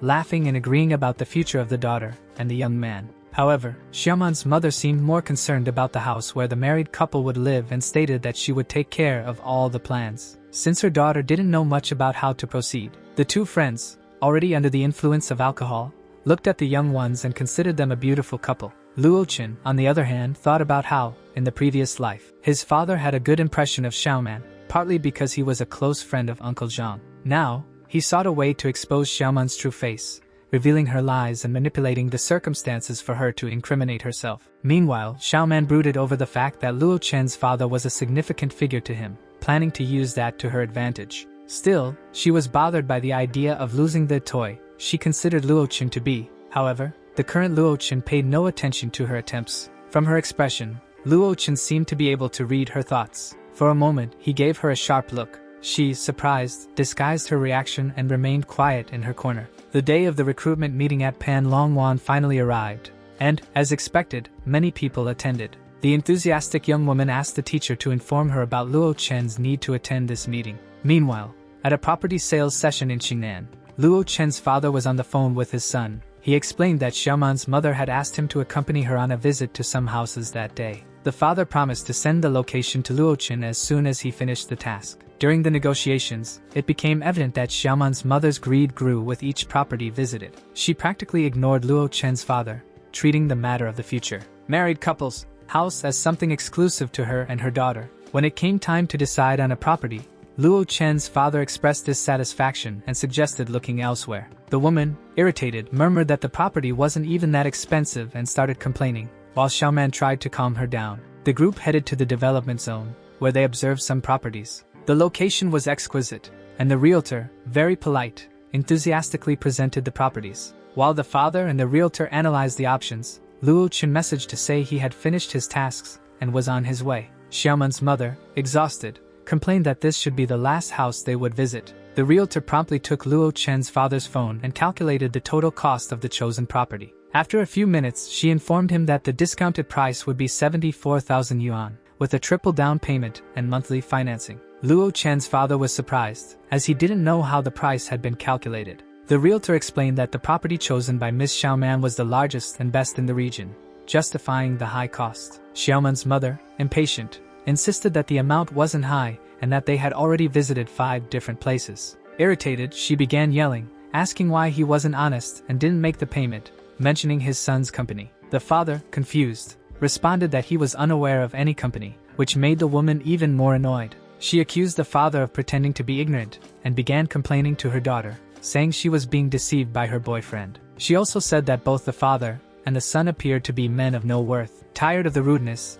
Luo Wuji's father asked her not to overstep the limits. The woman, however, reaffirmed that she was being reasonable and criticized him for not even being able to buy a house. Amid the commotion, a young man appeared, asking the lady not to make everything so complicated. She, indignant, asked who he was to interfere and accused him of implying that her words didn't make sense. At that moment, Luo Chen arrived, being addressed as young master by the man accompanying his father. Luo Chen's father was surprised by his son's presence, who explained that he was there only for him. The man accompanying his father, upon realizing who Luo Chen was, began praising him excessively, impressed by how important he had become. Xiaoman's mother, confused, asked her daughter who Luo Chen was. Smiling, Xiaoman replied that he was the head of the company where she worked. Luo Chen then questioned the woman about her claims that his father couldn't afford a house. He suggested she search online to find out who he really was. The broker quickly conducted the search and showed a report on the Panlong Wan project, displaying a photo of Luo Chen as the leader of the venture.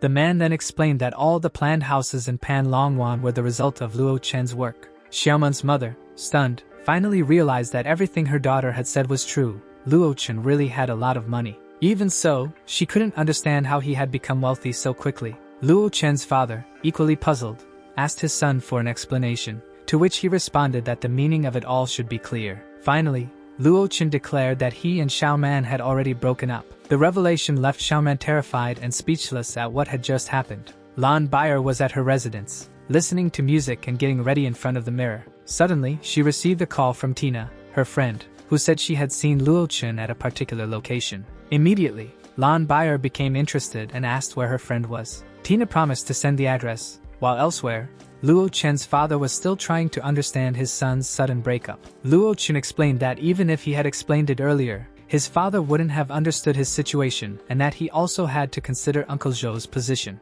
Xiaoman, trying to appear remorseful, claimed it was her fault for being pretentious before but promised to change. Xiaoman's mother agreed, saying that after so much time together, and with the wedding so close, he should accept her daughter's apology. She suggested that just a casual conversation would be enough to resolve everything. Luo Chen, however, coldly asked her to step aside. The mother and daughter were shocked by the young man's rude attitude. Crying, Xiaoman ran away, rushing past her mother and Luo Chen. The woman, furious, continued to insult him, saying that a little bit of money didn't make him special. At that moment, Lan Bayer, the famous pop star, walked by the scene and spotted Luo Chen from a distance. Without hesitation, she approached him, curious about what was happening and satisfied to have finally found him. She remembered that her previous confession had been interrupted and thought she should take the chance to make amends. Noticing the two men arguing, she couldn't resist and asked who they were. Luo Chen explained that one of them was his father, and Lan Bayer quickly introduced herself cordially, saying it was an honor to meet him.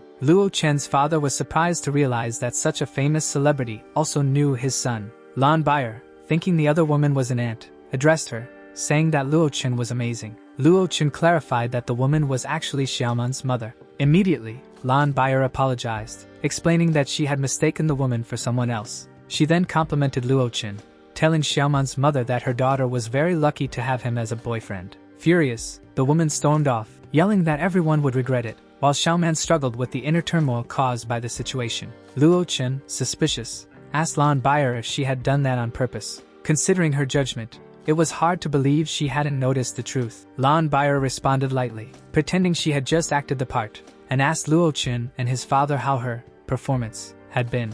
Luo Chen's father praised the girl's intelligence, surprising Luo Chen, who hadn't expected him to connect with Lan Bayer so quickly. Lan Bayer then announced that she and Luo Chen were going shopping at the mall and then having dinner together. After spending a long time walking in and out of various stores, Luo Chen's father was astonished at the exorbitant prices of the items. Finally, they found a department store that seemed like paradise, with clothes on sale and affordable prices. Lan Bayer picked out a shirt and suggested that Luo Chen try it on, saying the piece seemed to be of good quality. Luo Chen's father thanked Lan Bayer for her kindness and commented that it was usually men who bought clothes for women. She responded jokingly, saying she was just helping because she knew he was stingy, and asked him not to be so frugal during dinner. When Luo Chen came out of the fitting room wearing the shirt Lan Bayer had chosen, she looked visibly embarrassed. His father noticed the young woman's reaction and realized the impact his son had on her. It was 6 in the evening at the luxurious Thai restaurant, where Luo Chen, Lan Bayer, and Luo Chen's father were in a private room.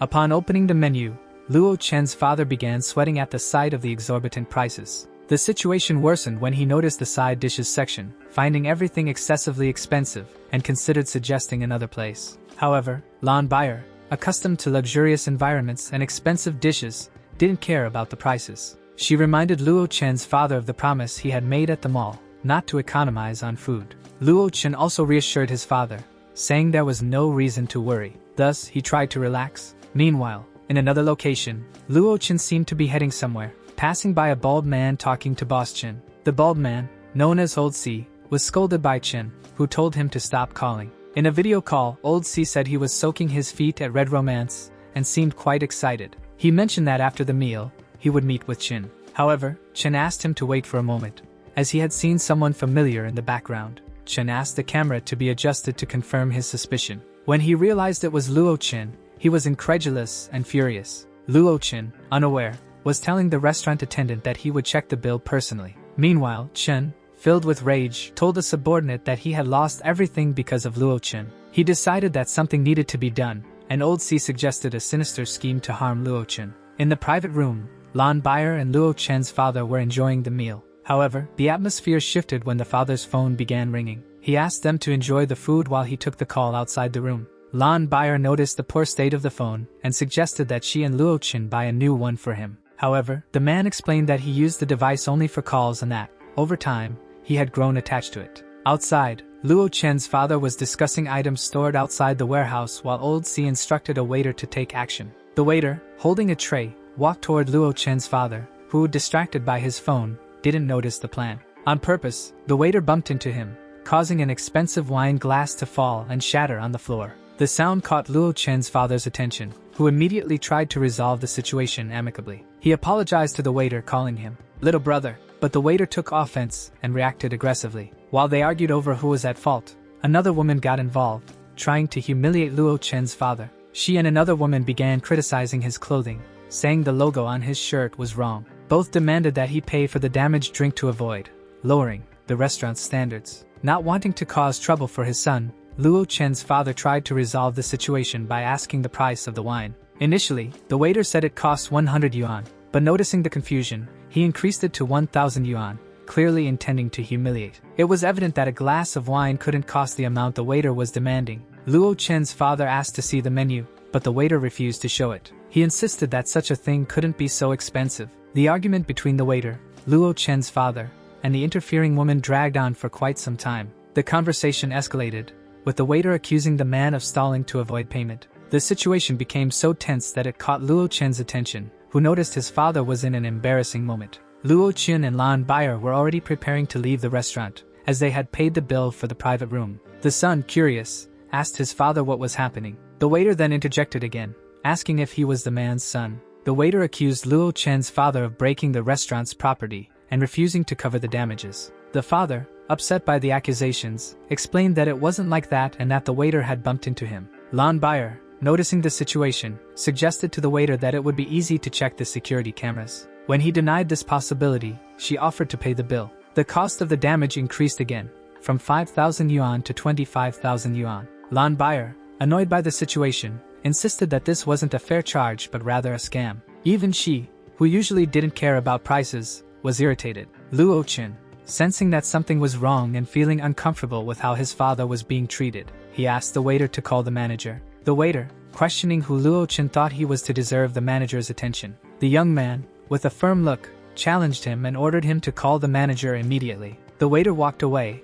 commenting that Luo Chen didn't need to be so arrogant, warning that he would regret it when the manager arrived. When the manager showed up, he was visibly irritated, demanding to know how this bastard dared interrupt his meal. The woman who had been causing a commotion earlier lavished the bald man with compliments, trying to please him. Pointing to the ground, Luo Chen asked if they were really charging 25,000 yuan for that wine. The manager, glancing at the waiter, realized that he had inflated the price on his own. Smiling, the manager explained that the wine glass indeed cost 25 yuan, but if the wine was included, the price would rise to around 500,000 yuan. Lan Bayer was horrified by the exorbitant increase in price, which escalated unbelievably. Now more confident, the waiter warned that if Luo Chen called the manager, the situation would only worsen. Luo Chen's father, unsure of what to say, tried to talk to his son, while the woman thought everything could have been resolved if it had been paid from the beginning. Luo Chen, trying to calm his father, asked him to leave quickly with Lan Bayer. The waiter, pointing his finger at Luo Chen's father, said he shouldn't try to escape the situation. When the waiter shouted arrogantly, Luo Chen completely lost his patience and decided to act. The intensity of the blow was so great that the waiter was thrown a considerable distance. Luo Chen's father grew even more worried, knowing that there were several bodyguards nearby. Luo Chen, furious, asked Lan Baier to get his father out of there as quickly as possible. Seeing the look on his face, she realized he was extremely upset and, wanting to avoid more problems, complied. A bald man, known as Old C, ordered that they let the two leave, but he wanted Luo Chen to stay. Then, Old C gave a second order, to notify the reception to close the restaurant's third floor. Since Old C was a businessman, Luo Chen was fortunate that day because he didn't want to cause a scene in the restaurant. For that reason, he allowed Luo Chen's wife and father to leave in peace. However, the bald man, holding a sharp object, warned that Luo Chen wouldn't have the same luck, as he had messed with one of his people. Throwing the sharp object on the floor, he told Luo Chen that he would have to pay for the damages caused. Next, he placed his foot on the sharp object,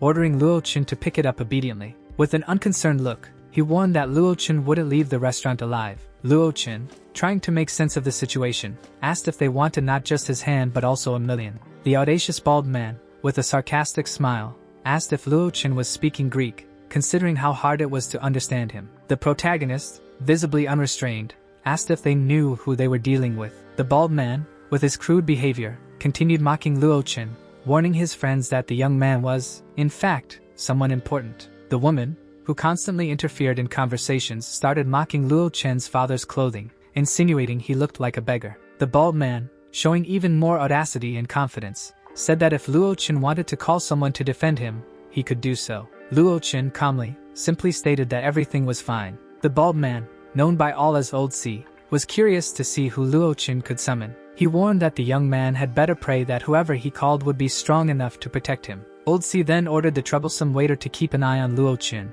and ensure he didn't leave. Luo Chen thought to himself that since the man enjoyed creating problems, he would deal with him until the end of the day. With a quick flash of light unnoticed by the waiter, Luo Chen managed to contact his allies. The waiter, looking at Luo Chen, assumed the young man was so scared he couldn't even make a simple phone call. He couldn't wait to see how Luo Chen would manage to summon someone in such a state of panic. Elsewhere, in the office of the Yi family president, the flash of light signaling the allies' contact was noticed. Mr. Yi Lao, seeing the flash, wondered what it was, but soon the message was digitized for him to view. The same occurred in other locations, with the rest of the allies receiving the alert. Luo Chen managed to summon Biao and other heavily armed and influential allies. They communicated with each other about the received message, and those who were closest moved quickly to the indicated location. Yi Lao was also on his way, accompanied by his granddaughter and student, Luo Chen. The student was concerned about her teacher's well-being since he was bringing an excessive number of heavily armed individuals. The man thought he was already a few meters away and that the talisman had disappeared.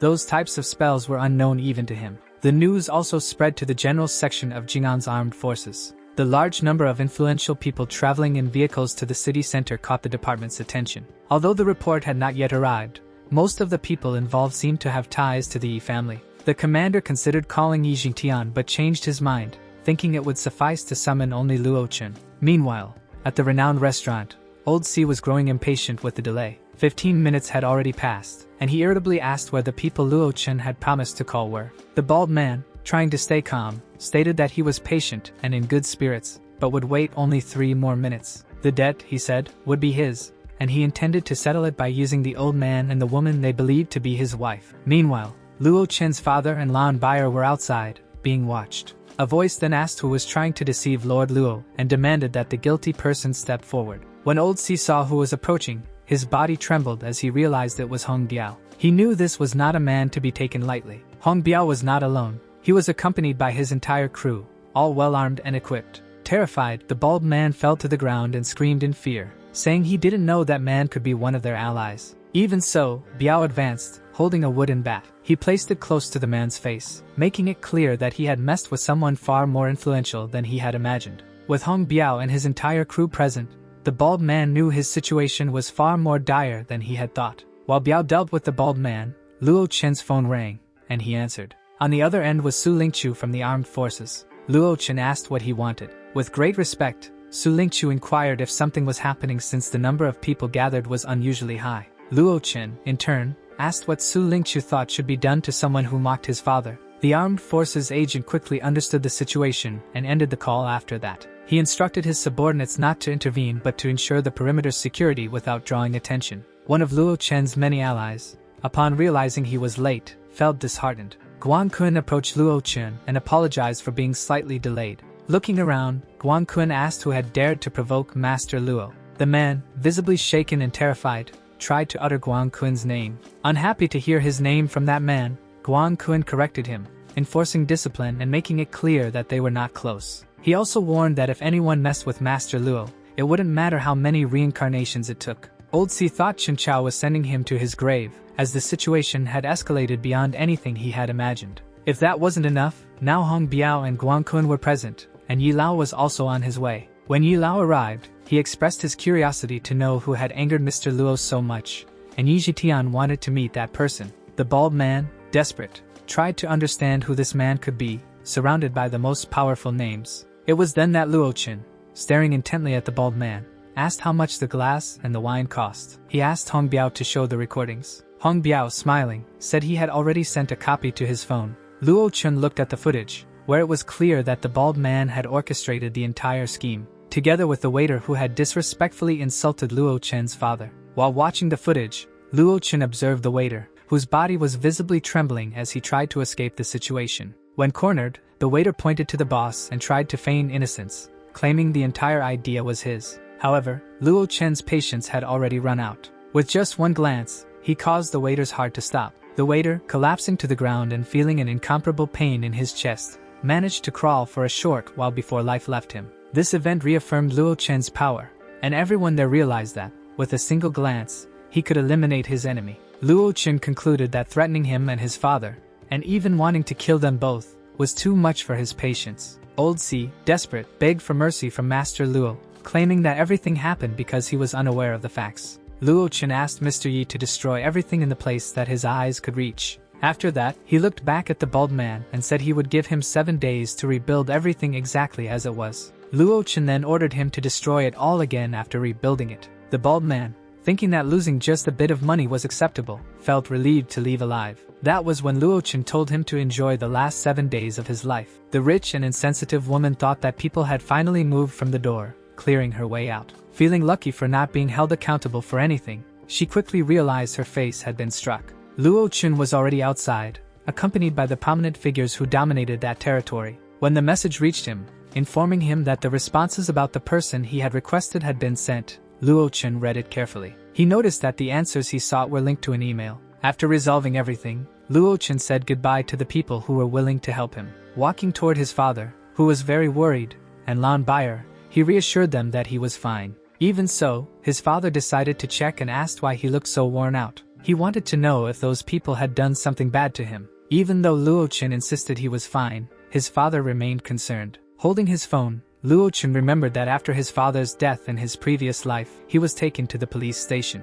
That night, the murderer was caught, but after an investigation that lasted all night, it was concluded that the murder had been ordered by someone with the surname Chu. However, Luo Chen suspected this person was connected to Qing Chao, and now he could see the results of the investigation. The original judgment was confirmed. The next involved party would be Haidong Chu Yinhao. But Luo Chen knew that this time, things would be different because that deity would make the responsible parties pay a heavy price. At the Yongji County bus station, Luo tried to help his father carry the suitcase. His father was upset because Lan Bayer also wanted to go, but Luo Chen rejected her, making her stay in her city. The man claimed that his son only knew how to argue certain points and that, even though the girl was very good, he didn't like her. Luo Chen, on the other hand, said he was already in his 20s and needed to focus on his career. This seemed contradictory since, the previous month, he had said he wanted to settle down and put family first. His father found it strange to hear that, even considering the possibility that someone had taken over Luo Chen's body because he seemed so different.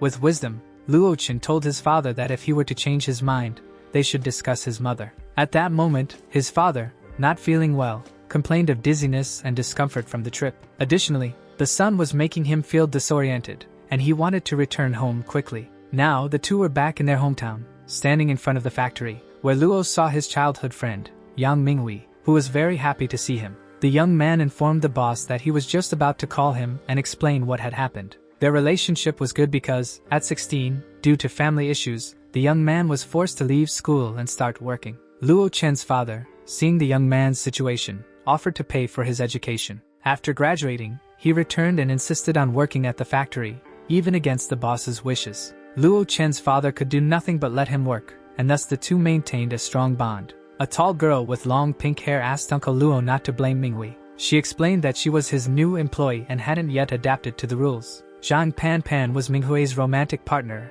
and also a longtime friend of Luo Chen. The friend asked Luo Chen why he was staring at Pan. Luo Chen remembered that in his previous life, Minghui saved money for years and finally had the courage to confess his love. But he was rejected by his beloved Pan, the pink-haired girl. At that time, Minghui believed they were too different and that her family didn't like the idea. The girl bid them farewell, telling Uncle Luo she had some things to do, so she would leave first. Luo Chen observed her energy and realized that she was now a cultivator. Minghui offered to accompany her, but she refused. It was no surprise to Luo Chen that she couldn't reveal anything to him, even though they were so close, as they lived in different worlds. Thus, he advised his friend to stop wasting time working and shift his focus instead. Minghui felt deeply saddened and asked not to discuss the matter further, saying he would look for Luo Chen later for dinner. That night, under a beautiful full moon visible in the distance, some people waited in the forest. Eventually, Zhang Pan arrived. A man asked her if everything was ready. She replied that she needed more supplies and warned that she would require more time before proceeding.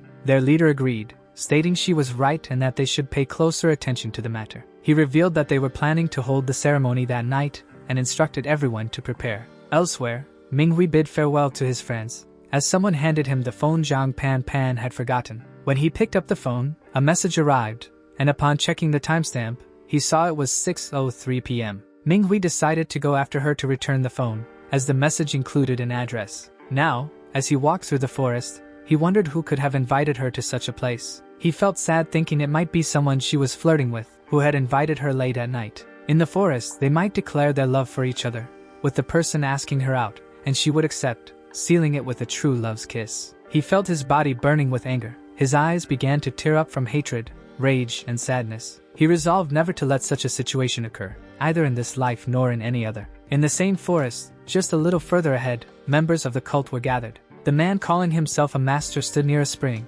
performing his ritual, as energy emanated from it. Zhang Pan was also releasing her chi, causing her long pink hair to lift and float. Her friend followed the path, lighting his way with only the phone's flashlight, terrified to be in such a place. He decided to call Luo Chen, who initially didn't understand what he was talking about. He explained that his beloved had left her phone behind, and he went to return it but would arrive soon. When he heard a scream, he noticed it was her voice, and he began to sweat, fearing something terrible might happen. He informed his friend that he was busy and that they would talk later. The friend asked him to wait and inquired where he was. Minghui replied that he was at the old well in the Yongning Mountains. The pink-haired girl was having her hair pulled by the force coming from the well and struggled to resist. Her master ordered her to hold steady, but when she heard a voice, she became indifferent to everything. Her young orange-haired friend asked what she was doing there, and one of the guards didn't like seeing him. The master, too focused on the process, commented on not noticing a rat sneaking in. He asked his beloved what was going on, as he couldn't understand. The pink-haired girl pleaded with her sensei to spare her friend, claiming he must have come there accidentally. However, the master grew angry, asserting that no one should interfere with the enchantment. One of the henchmen told the boy he shouldn't dare disturb the Zhang senseis. Then he launched a power attack at the boy. The girl, as quickly as possible, moved to try to defend him. Luckily, she succeeded. Now she pleaded with the sensei and brothers to spare his life. Still, a spell was cast on her, causing roots to grow from the earth and bind her body, hands, and feet. She urged the boy to run, but one of the henchmen said it was already too late to flee. The magic created large clay hands that gripped the boy's neck, immobilizing him. Now, she was entirely helpless, bound by the spell, and the boy was restrained by the clay hands. The sensei was displeased that a mere tool dared to disobey him. He made it clear that none of them could survive the advanced techniques he possessed. At that moment, someone called out for Yang Minghui. Both the sensei and the pink-haired girl turned to see who it was. The young man appearing in the forest alone said he had already eaten the skewers. Now, Zhang Minghui should hurry back to pay his tab. He said all this with a satisfied and carefree expression on his face. Zhang Pan was moved, as this would be the second friend she would lose because of her secrets. His orange-haired friend was worried and urged Luo Chen to run, but he refused. One of the bodyguards said it was just another fool courting death, and stared at the protagonist. Their master asked the young Pan if this man was also one of her friends. The young woman murmured that he was. He then asked if she would like him to spare this one as well. However, she couldn't even murmur anymore because her lips were sealed by magic. The master warned that she only needed to choose one of the two to eliminate, and he would let the other live. He said he would release her from the magic holding her, allowing her to make the choice herself. The orange-haired young man told the beautiful pink-haired girl that if she had to choose someone, she should choose him. Pan, with tears in her eyes, felt it was all her fault and that she had dragged her friends into this suffering. Kneeling, the young woman remained desolate, faced with the cruel choice she had to make. Meanwhile, Luo Wuji thought that he hadn't heard those words in a long time. They reminded him of his past life. Looking at the master, he told him he would also give him two choices: kneel and serve him. Otherwise, he would face a lonely and obscure death. The master couldn't believe what he was hearing. He called Luo Wuji a naive fool and asked how he dared disrespect his master, who was a god. Luo Wuji found that claim to be one of the funniest jokes he had ever heard. Even celestials hesitated to proclaim themselves gods. The master pointed his arm at the one he wanted to eliminate and launched an attack. The power passed close to the protagonist, who simply dodged it, showing his superiority. Pan thought that now everyone was doomed since her friend had angered the master greatly. Luo Wuji noticed that the master's chi, although not fully open, was strong enough to break a tree. But it was a pity because he had chosen the wrong opponent to challenge. The master thought that remaining calm wasn't enough. He wondered if the young man was either brave or had serious mental issues. Luo Wuji asked if the master wanted proof and offered to demonstrate the immense power he possessed. One of the henchmen thought he could handle the man alone and launched a power attack on him. However, Luo Wuji merely dodged it, causing the man to fall face first to the ground. But Luo Wuji wasn't satisfied. Before the man's face could hit the ground, he felt Luo's palm crushing it. Everyone saw the man's body fly and crash onto the ground. They began to think that, even at such a young age, Luo Wuji had already entered the realm of masters. They decided to gang up on him. The master shouted for them not to do so, as he had already noticed the young man's potential. Smiling, the protagonist declared it was too late for them, as they had already messed with him. Activating his protective shield, the unsuspecting attackers were immediately torn apart upon contact. The scene was intense enough to shock his two friends and even the master, who, despite witnessing it, found it unbelievable. Looking at the young man, they saw the thirst for vengeance in his eyes and the smile on his lips after his actions. After defeating the master's henchmen, Minghui's friends were freed, and the ground was stained red. The two couldn't believe he was really their friend, as he seemed so different. The 4 senior henchmen had all been handpicked by the master as successors. The master acknowledged that this young man was an excellent cultivator, and, considering how far he had come at such a young age, he commented that if Luo Wuji had another 20 or 30 years, he could have gone even further. It was a pity that he encountered this young man on his path. The master stated that even if the young man was at the peak of his abilities, he was still just a mortal. Luo Wuji could barely contain his laughter. Those words deeply amused him. Zhang Pan, confused, said that once, she had declared that if she could discover the truth in the morning, she wouldn't regret dying in the afternoon. And now, she had discovered it, saying she would do him a favor. Before dying, she would show the master the true power he had achieved. The two friends trembled at the grandeur of a master's power, but the young man just stood there watching. The sweet and gentle Pan, along with her handsome orange-haired beloved Minghui, were unfortunately struck by the devastating power, transforming them into ice statues. That was the power of ice, the attack the master had unleashed upon them. The girl knew they were now condemned. The master, believing he had defeated the two, was visibly satisfied. Deep down, someone laughing asked if that was the power of ice and where the master had gained such confidence. The master widened his eyes, and sadness overtook his expression as he realized that his radiant power had not affected his opponent. He noticed that all that power had been redirected to the true master, who felt it was about to strike him. When his eyes saw the massive dragon figure made of ice, his legs trembled, and he fell to his knees, begging for his life. As his opponent had sentenced his death, the master hurried to worship him. He pleaded with that deity to have mercy on him, a young awakened individual with such terrifying power. There was no doubt that master knew he was standing before a deity, something superior, and he begged for mercy. Descending from the enormous blue ice dragon, the young man was willing to forgive the master's incompetence. He told the master that, from that day forward, he would become his servant. The master, in turn, smiled, thinking he would not die that day and would take advantage of the opportunity. Even if he became a humble servant, he would treat the young man with respect, believing it could improve his cultivation. Luo Wuji warned the foolish master to return from where he came and that he would summon him when needed. After the couple was unfrozen, a friend lit a fire to warm them up. Now that they had regained consciousness, the childhood friend was startled to see Luo Wuji standing before him. Luo Chen asked if he was so frightening as to cause such a shocked expression on their faces. Unfortunately, his friends could not bring themselves to look directly at Luo Chen. He told them it was getting late and that they should return home. He asked them to keep everything that had happened there a secret. As he watched them leave, he noticed that, despite having been so close, only fear remained now. It was certain this would create a distance between them, even though it wasn't what he wanted, but he could do nothing to prevent it. After reincarnation, he wanted to become stronger, so he would need to work 100 times harder. He gazed at the well before him, knowing it might contain some magic. In a grand mansion, two people were talking by a window with a view of the moon. They were discussing Luo Chen, as he was responsible for ruining Old Sea. Xin Chao was afraid that the man might come after him and believed only Hao could save him. Chu Yunhao thought he had heard of a master by that name who had injured Uncle Hong Lao. The man reassured his friend, saying that anyone who dared touch his family or friends would meet a terrible end. He requested that information about this man be gathered so the master could take a look first. Chao believed that compared to the true Hai Dong, Luo Chen was merely a worm. A car was heading to his house because he had to deliver the challenge letter from the sect master. Su Ao believed that Luo Chen had taken advantage of the situation to harm his uncle Hong Lao. The young man accompanying them urged the master to calm down, reminding him that the sect master had repeatedly said the mission was only to deliver the letter. However, Su Ao didn't want the companions whining, as he was determined to confront Luo Chen. He declared that Brother Su was in charge and had the final word on everything. At Luo Chen's house, on the rooftop of a building, a small bamboo stick was thrown. Even while focused, Luo Chen managed to catch the bamboo stick with his fingers. Hearing the noise, his father asked what was happening. To reassure him, Luo Chen said it was nothing. He told his father he had already finished breakfast and suggested he eat quickly before it got cold. When the father reached the bedroom door and knocked,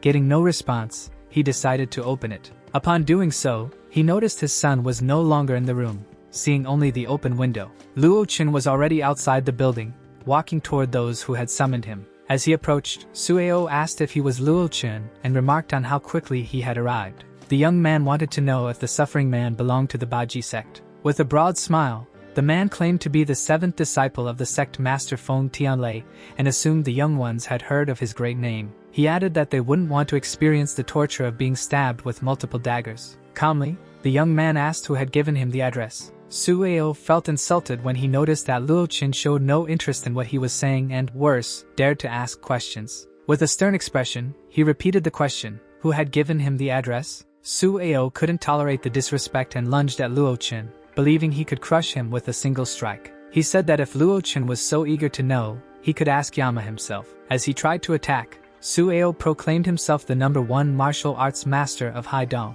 Luo Chen simply dodged, letting the attacker pass by, which left Sueo humiliated. Immediately after, Luo Chen struck him with a blow that sent him flying, revealing his true strength. When Sueo's companions saw this, he couldn't believe that the strongest person under the tutelage of Haidong's #1 master had been beaten to a pulp by an unknown figure in their region. Terrified, the man clung to the henchman, afraid that Luo Chen might attack him as well. Luo Chen wanted answers to his previous question and turned to Sueo, stating he would ask again. In total desperation, Sueo revealed that a man named Qin Chao had given him the information. He explained that all the details Sueo had obtained came from this man, and insisted they weren't directly involved. Luo Chen thought to himself that he hadn't even started looking for this person, yet fate had brought him to him first. Sueo clarified that he was there only to deliver the challenge letter between the masters of the Baji sect. After taking the letter and glancing at them, Luo Chen told them to leave the letter with him and go. The man and the two bodyguards felt blessed to have been spared that day. Luo Chen decided he should take his father to Tongzhou earlier to prevent those vermin from using his father's life to threaten him. Soon, his father arrived and noticed that Luo Chen wasn't acting quite right, behaving in strange and uncharacteristic ways. Luo Chen was upset that his father had witnessed everything. He hadn't wanted him to see that. He then called his father to a private place and confessed that he practiced magical arts. His father tried to understand why a mysterious man had entered Tongzhou, spent some money acquiring cultivation resources, and formed strong connections with powerful individuals, all in less than a month. Luo Chen asked if his father thought it was ridiculous and said if so, he could come up with another excuse. His father replied that it didn't make a difference because he was sure he couldn't uncover the truth anyway. Luo Chen asked if his father was frightened by the sudden changes or if he simply thought Luo Chen was a stranger. Sighing, his father said he didn't think his son was a stranger. It was just that half a month wasn't enough time to process the transformation. The two remained silent for a while. Luo Chen had waited so long to see his father again. Placing his hand on Luo Chen's shoulder, his father said he was only joking. He himself wasn't a normal person either. He assured Luo Chen that as long as he was Luo Chen, he would always be his son and his precious child. No one could ever change that. He warned Luo Chen about using his powers recklessly, mentioning that he could have been caught by a forest ranger for blowing up trees. Elsewhere, someone received a call saying the master had gone to Yongji County. The caller said he had likely completed the mission and would soon deliver good news. Qin Chao was elated, believing he had finally rid himself of the nuisance that was Luo Chen. He thought that as soon as his brother intervened, he had eliminated Luo Chen within minutes. Holding a photo of Luo Chen, Qin Chao tore it apart, declaring it pointless to speak of him now since he had been reduced to ashes. But his celebration was cut short when the power suddenly went out, plunging everything into darkness. And there stood Luo Chen, illuminated only by the flame of a lighter, walking toward him, terrifying him. Stopping in front of him, Luo Chen used the lighter to ignite a cigarette.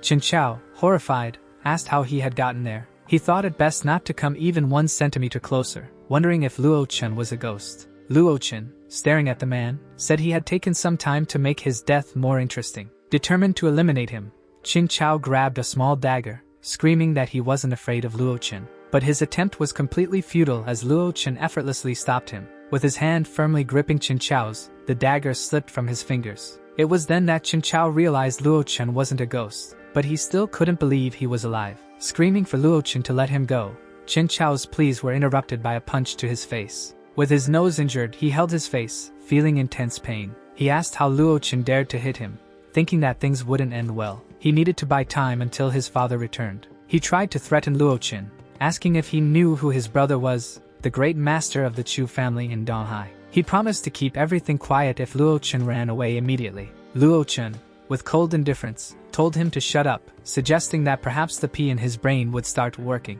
Walking toward him, Luo Chen asked how such a mediocre person had managed to get help from so many great leaders in Tongo. He revealed that Qin Chao had just confessed that the Yi family was protecting him and suggested he reflect on reality. Because over time, he would discover that the truth was entirely different from what he imagined. Qin Chao, still in denial, told Luo Chen to stop trying to scare him. He argued that Luo Chen was younger, and that the bosses of Tongzhou didn't need his help because he wasn't that powerful. Luo Chen, staring at him, stated that from beginning to end, he had understood nothing. With his intellectual strength alone, Luo Chen managed to make Qin Chao envision a terrifying scenario. No matter how much he looked around, the scene didn't change. The young man began to perceive the true nature of the emperor, who asked him what he was staring at. Terrified, Qin Chao screamed, imagining a swarm of skeletons trying to grab him. Panicking, he begged for nothing bad to happen to him. The emperor assured him that death wouldn't be the end but the beginning of eternal suffering, urging him to savor the moment. This, he said, was his gift,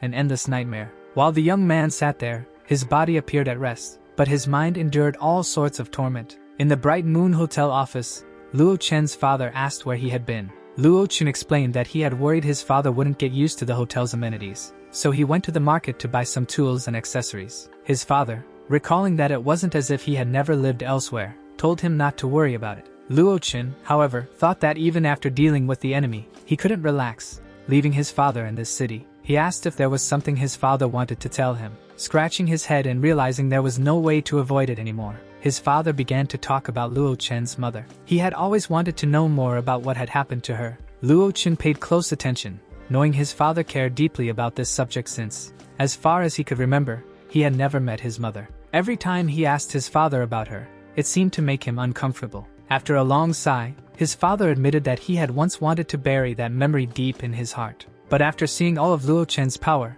he felt the need to tell the truth because withholding it would harm him greatly. Luo Chen wanted to know more, and his father revealed that, among the transferred employees, he had a leadership position and was favored by the superiors. Within less than 2 years, he was promoted, and it was then that he accidentally met Luo Chen's mother. He said it was love at first sight, and they quickly entered into a relationship, meeting in secret from time to time. Half a year passed, but the relationship couldn't remain hidden forever. Eventually, it was discovered, and as the news spread, he and his beloved had to find a solution. At first, he didn't care. He wanted to seize the opportunity to be with her since they planned to marry. But things took a turn very different from his expectations. That was when he discovered the true identity of the woman he loved. She belonged to the powerful Jingjishan family, whose influence spanned the globe. That was when he understood why she had hidden the relationship. Marriages in that world involve numbers and power, and as an outsider, he paid a painful price. He lost the love of his life, his future, and found himself caught in a series of accidents. Those were the darkest months of his life, driving him to have bleak thoughts. But no one expected that before she was taken away, she would be pregnant with Luo.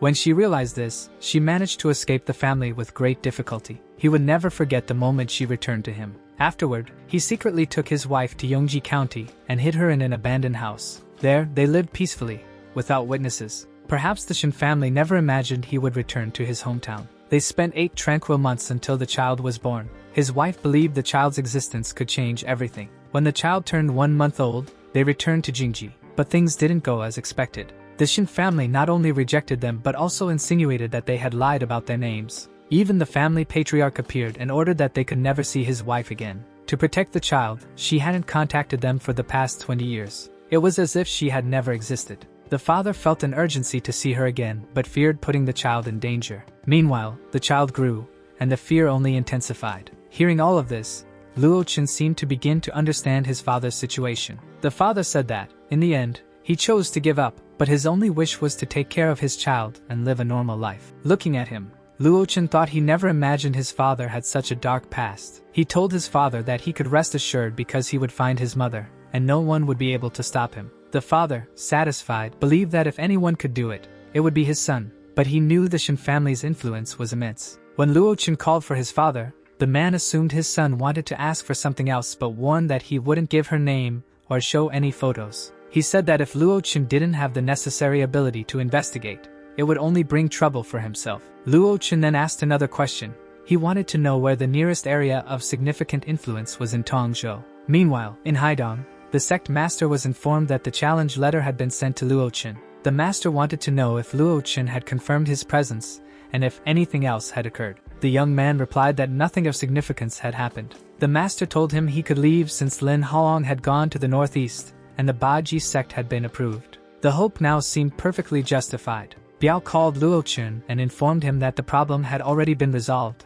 as per his request. The restaurant had been destroyed twice, and Biao asked if Luo could come at that moment to address the Su matter. Yi Lao wanted to know the result of the conversation between Biao and Master Luo. Biao whispered something to the master, and then the master ordered everything to be set on fire. As for the rest, he said it would be best to prepare and head to Haidong. Our video ends here. If you enjoyed it, please like and subscribe to the channel. Until next time, bye bye.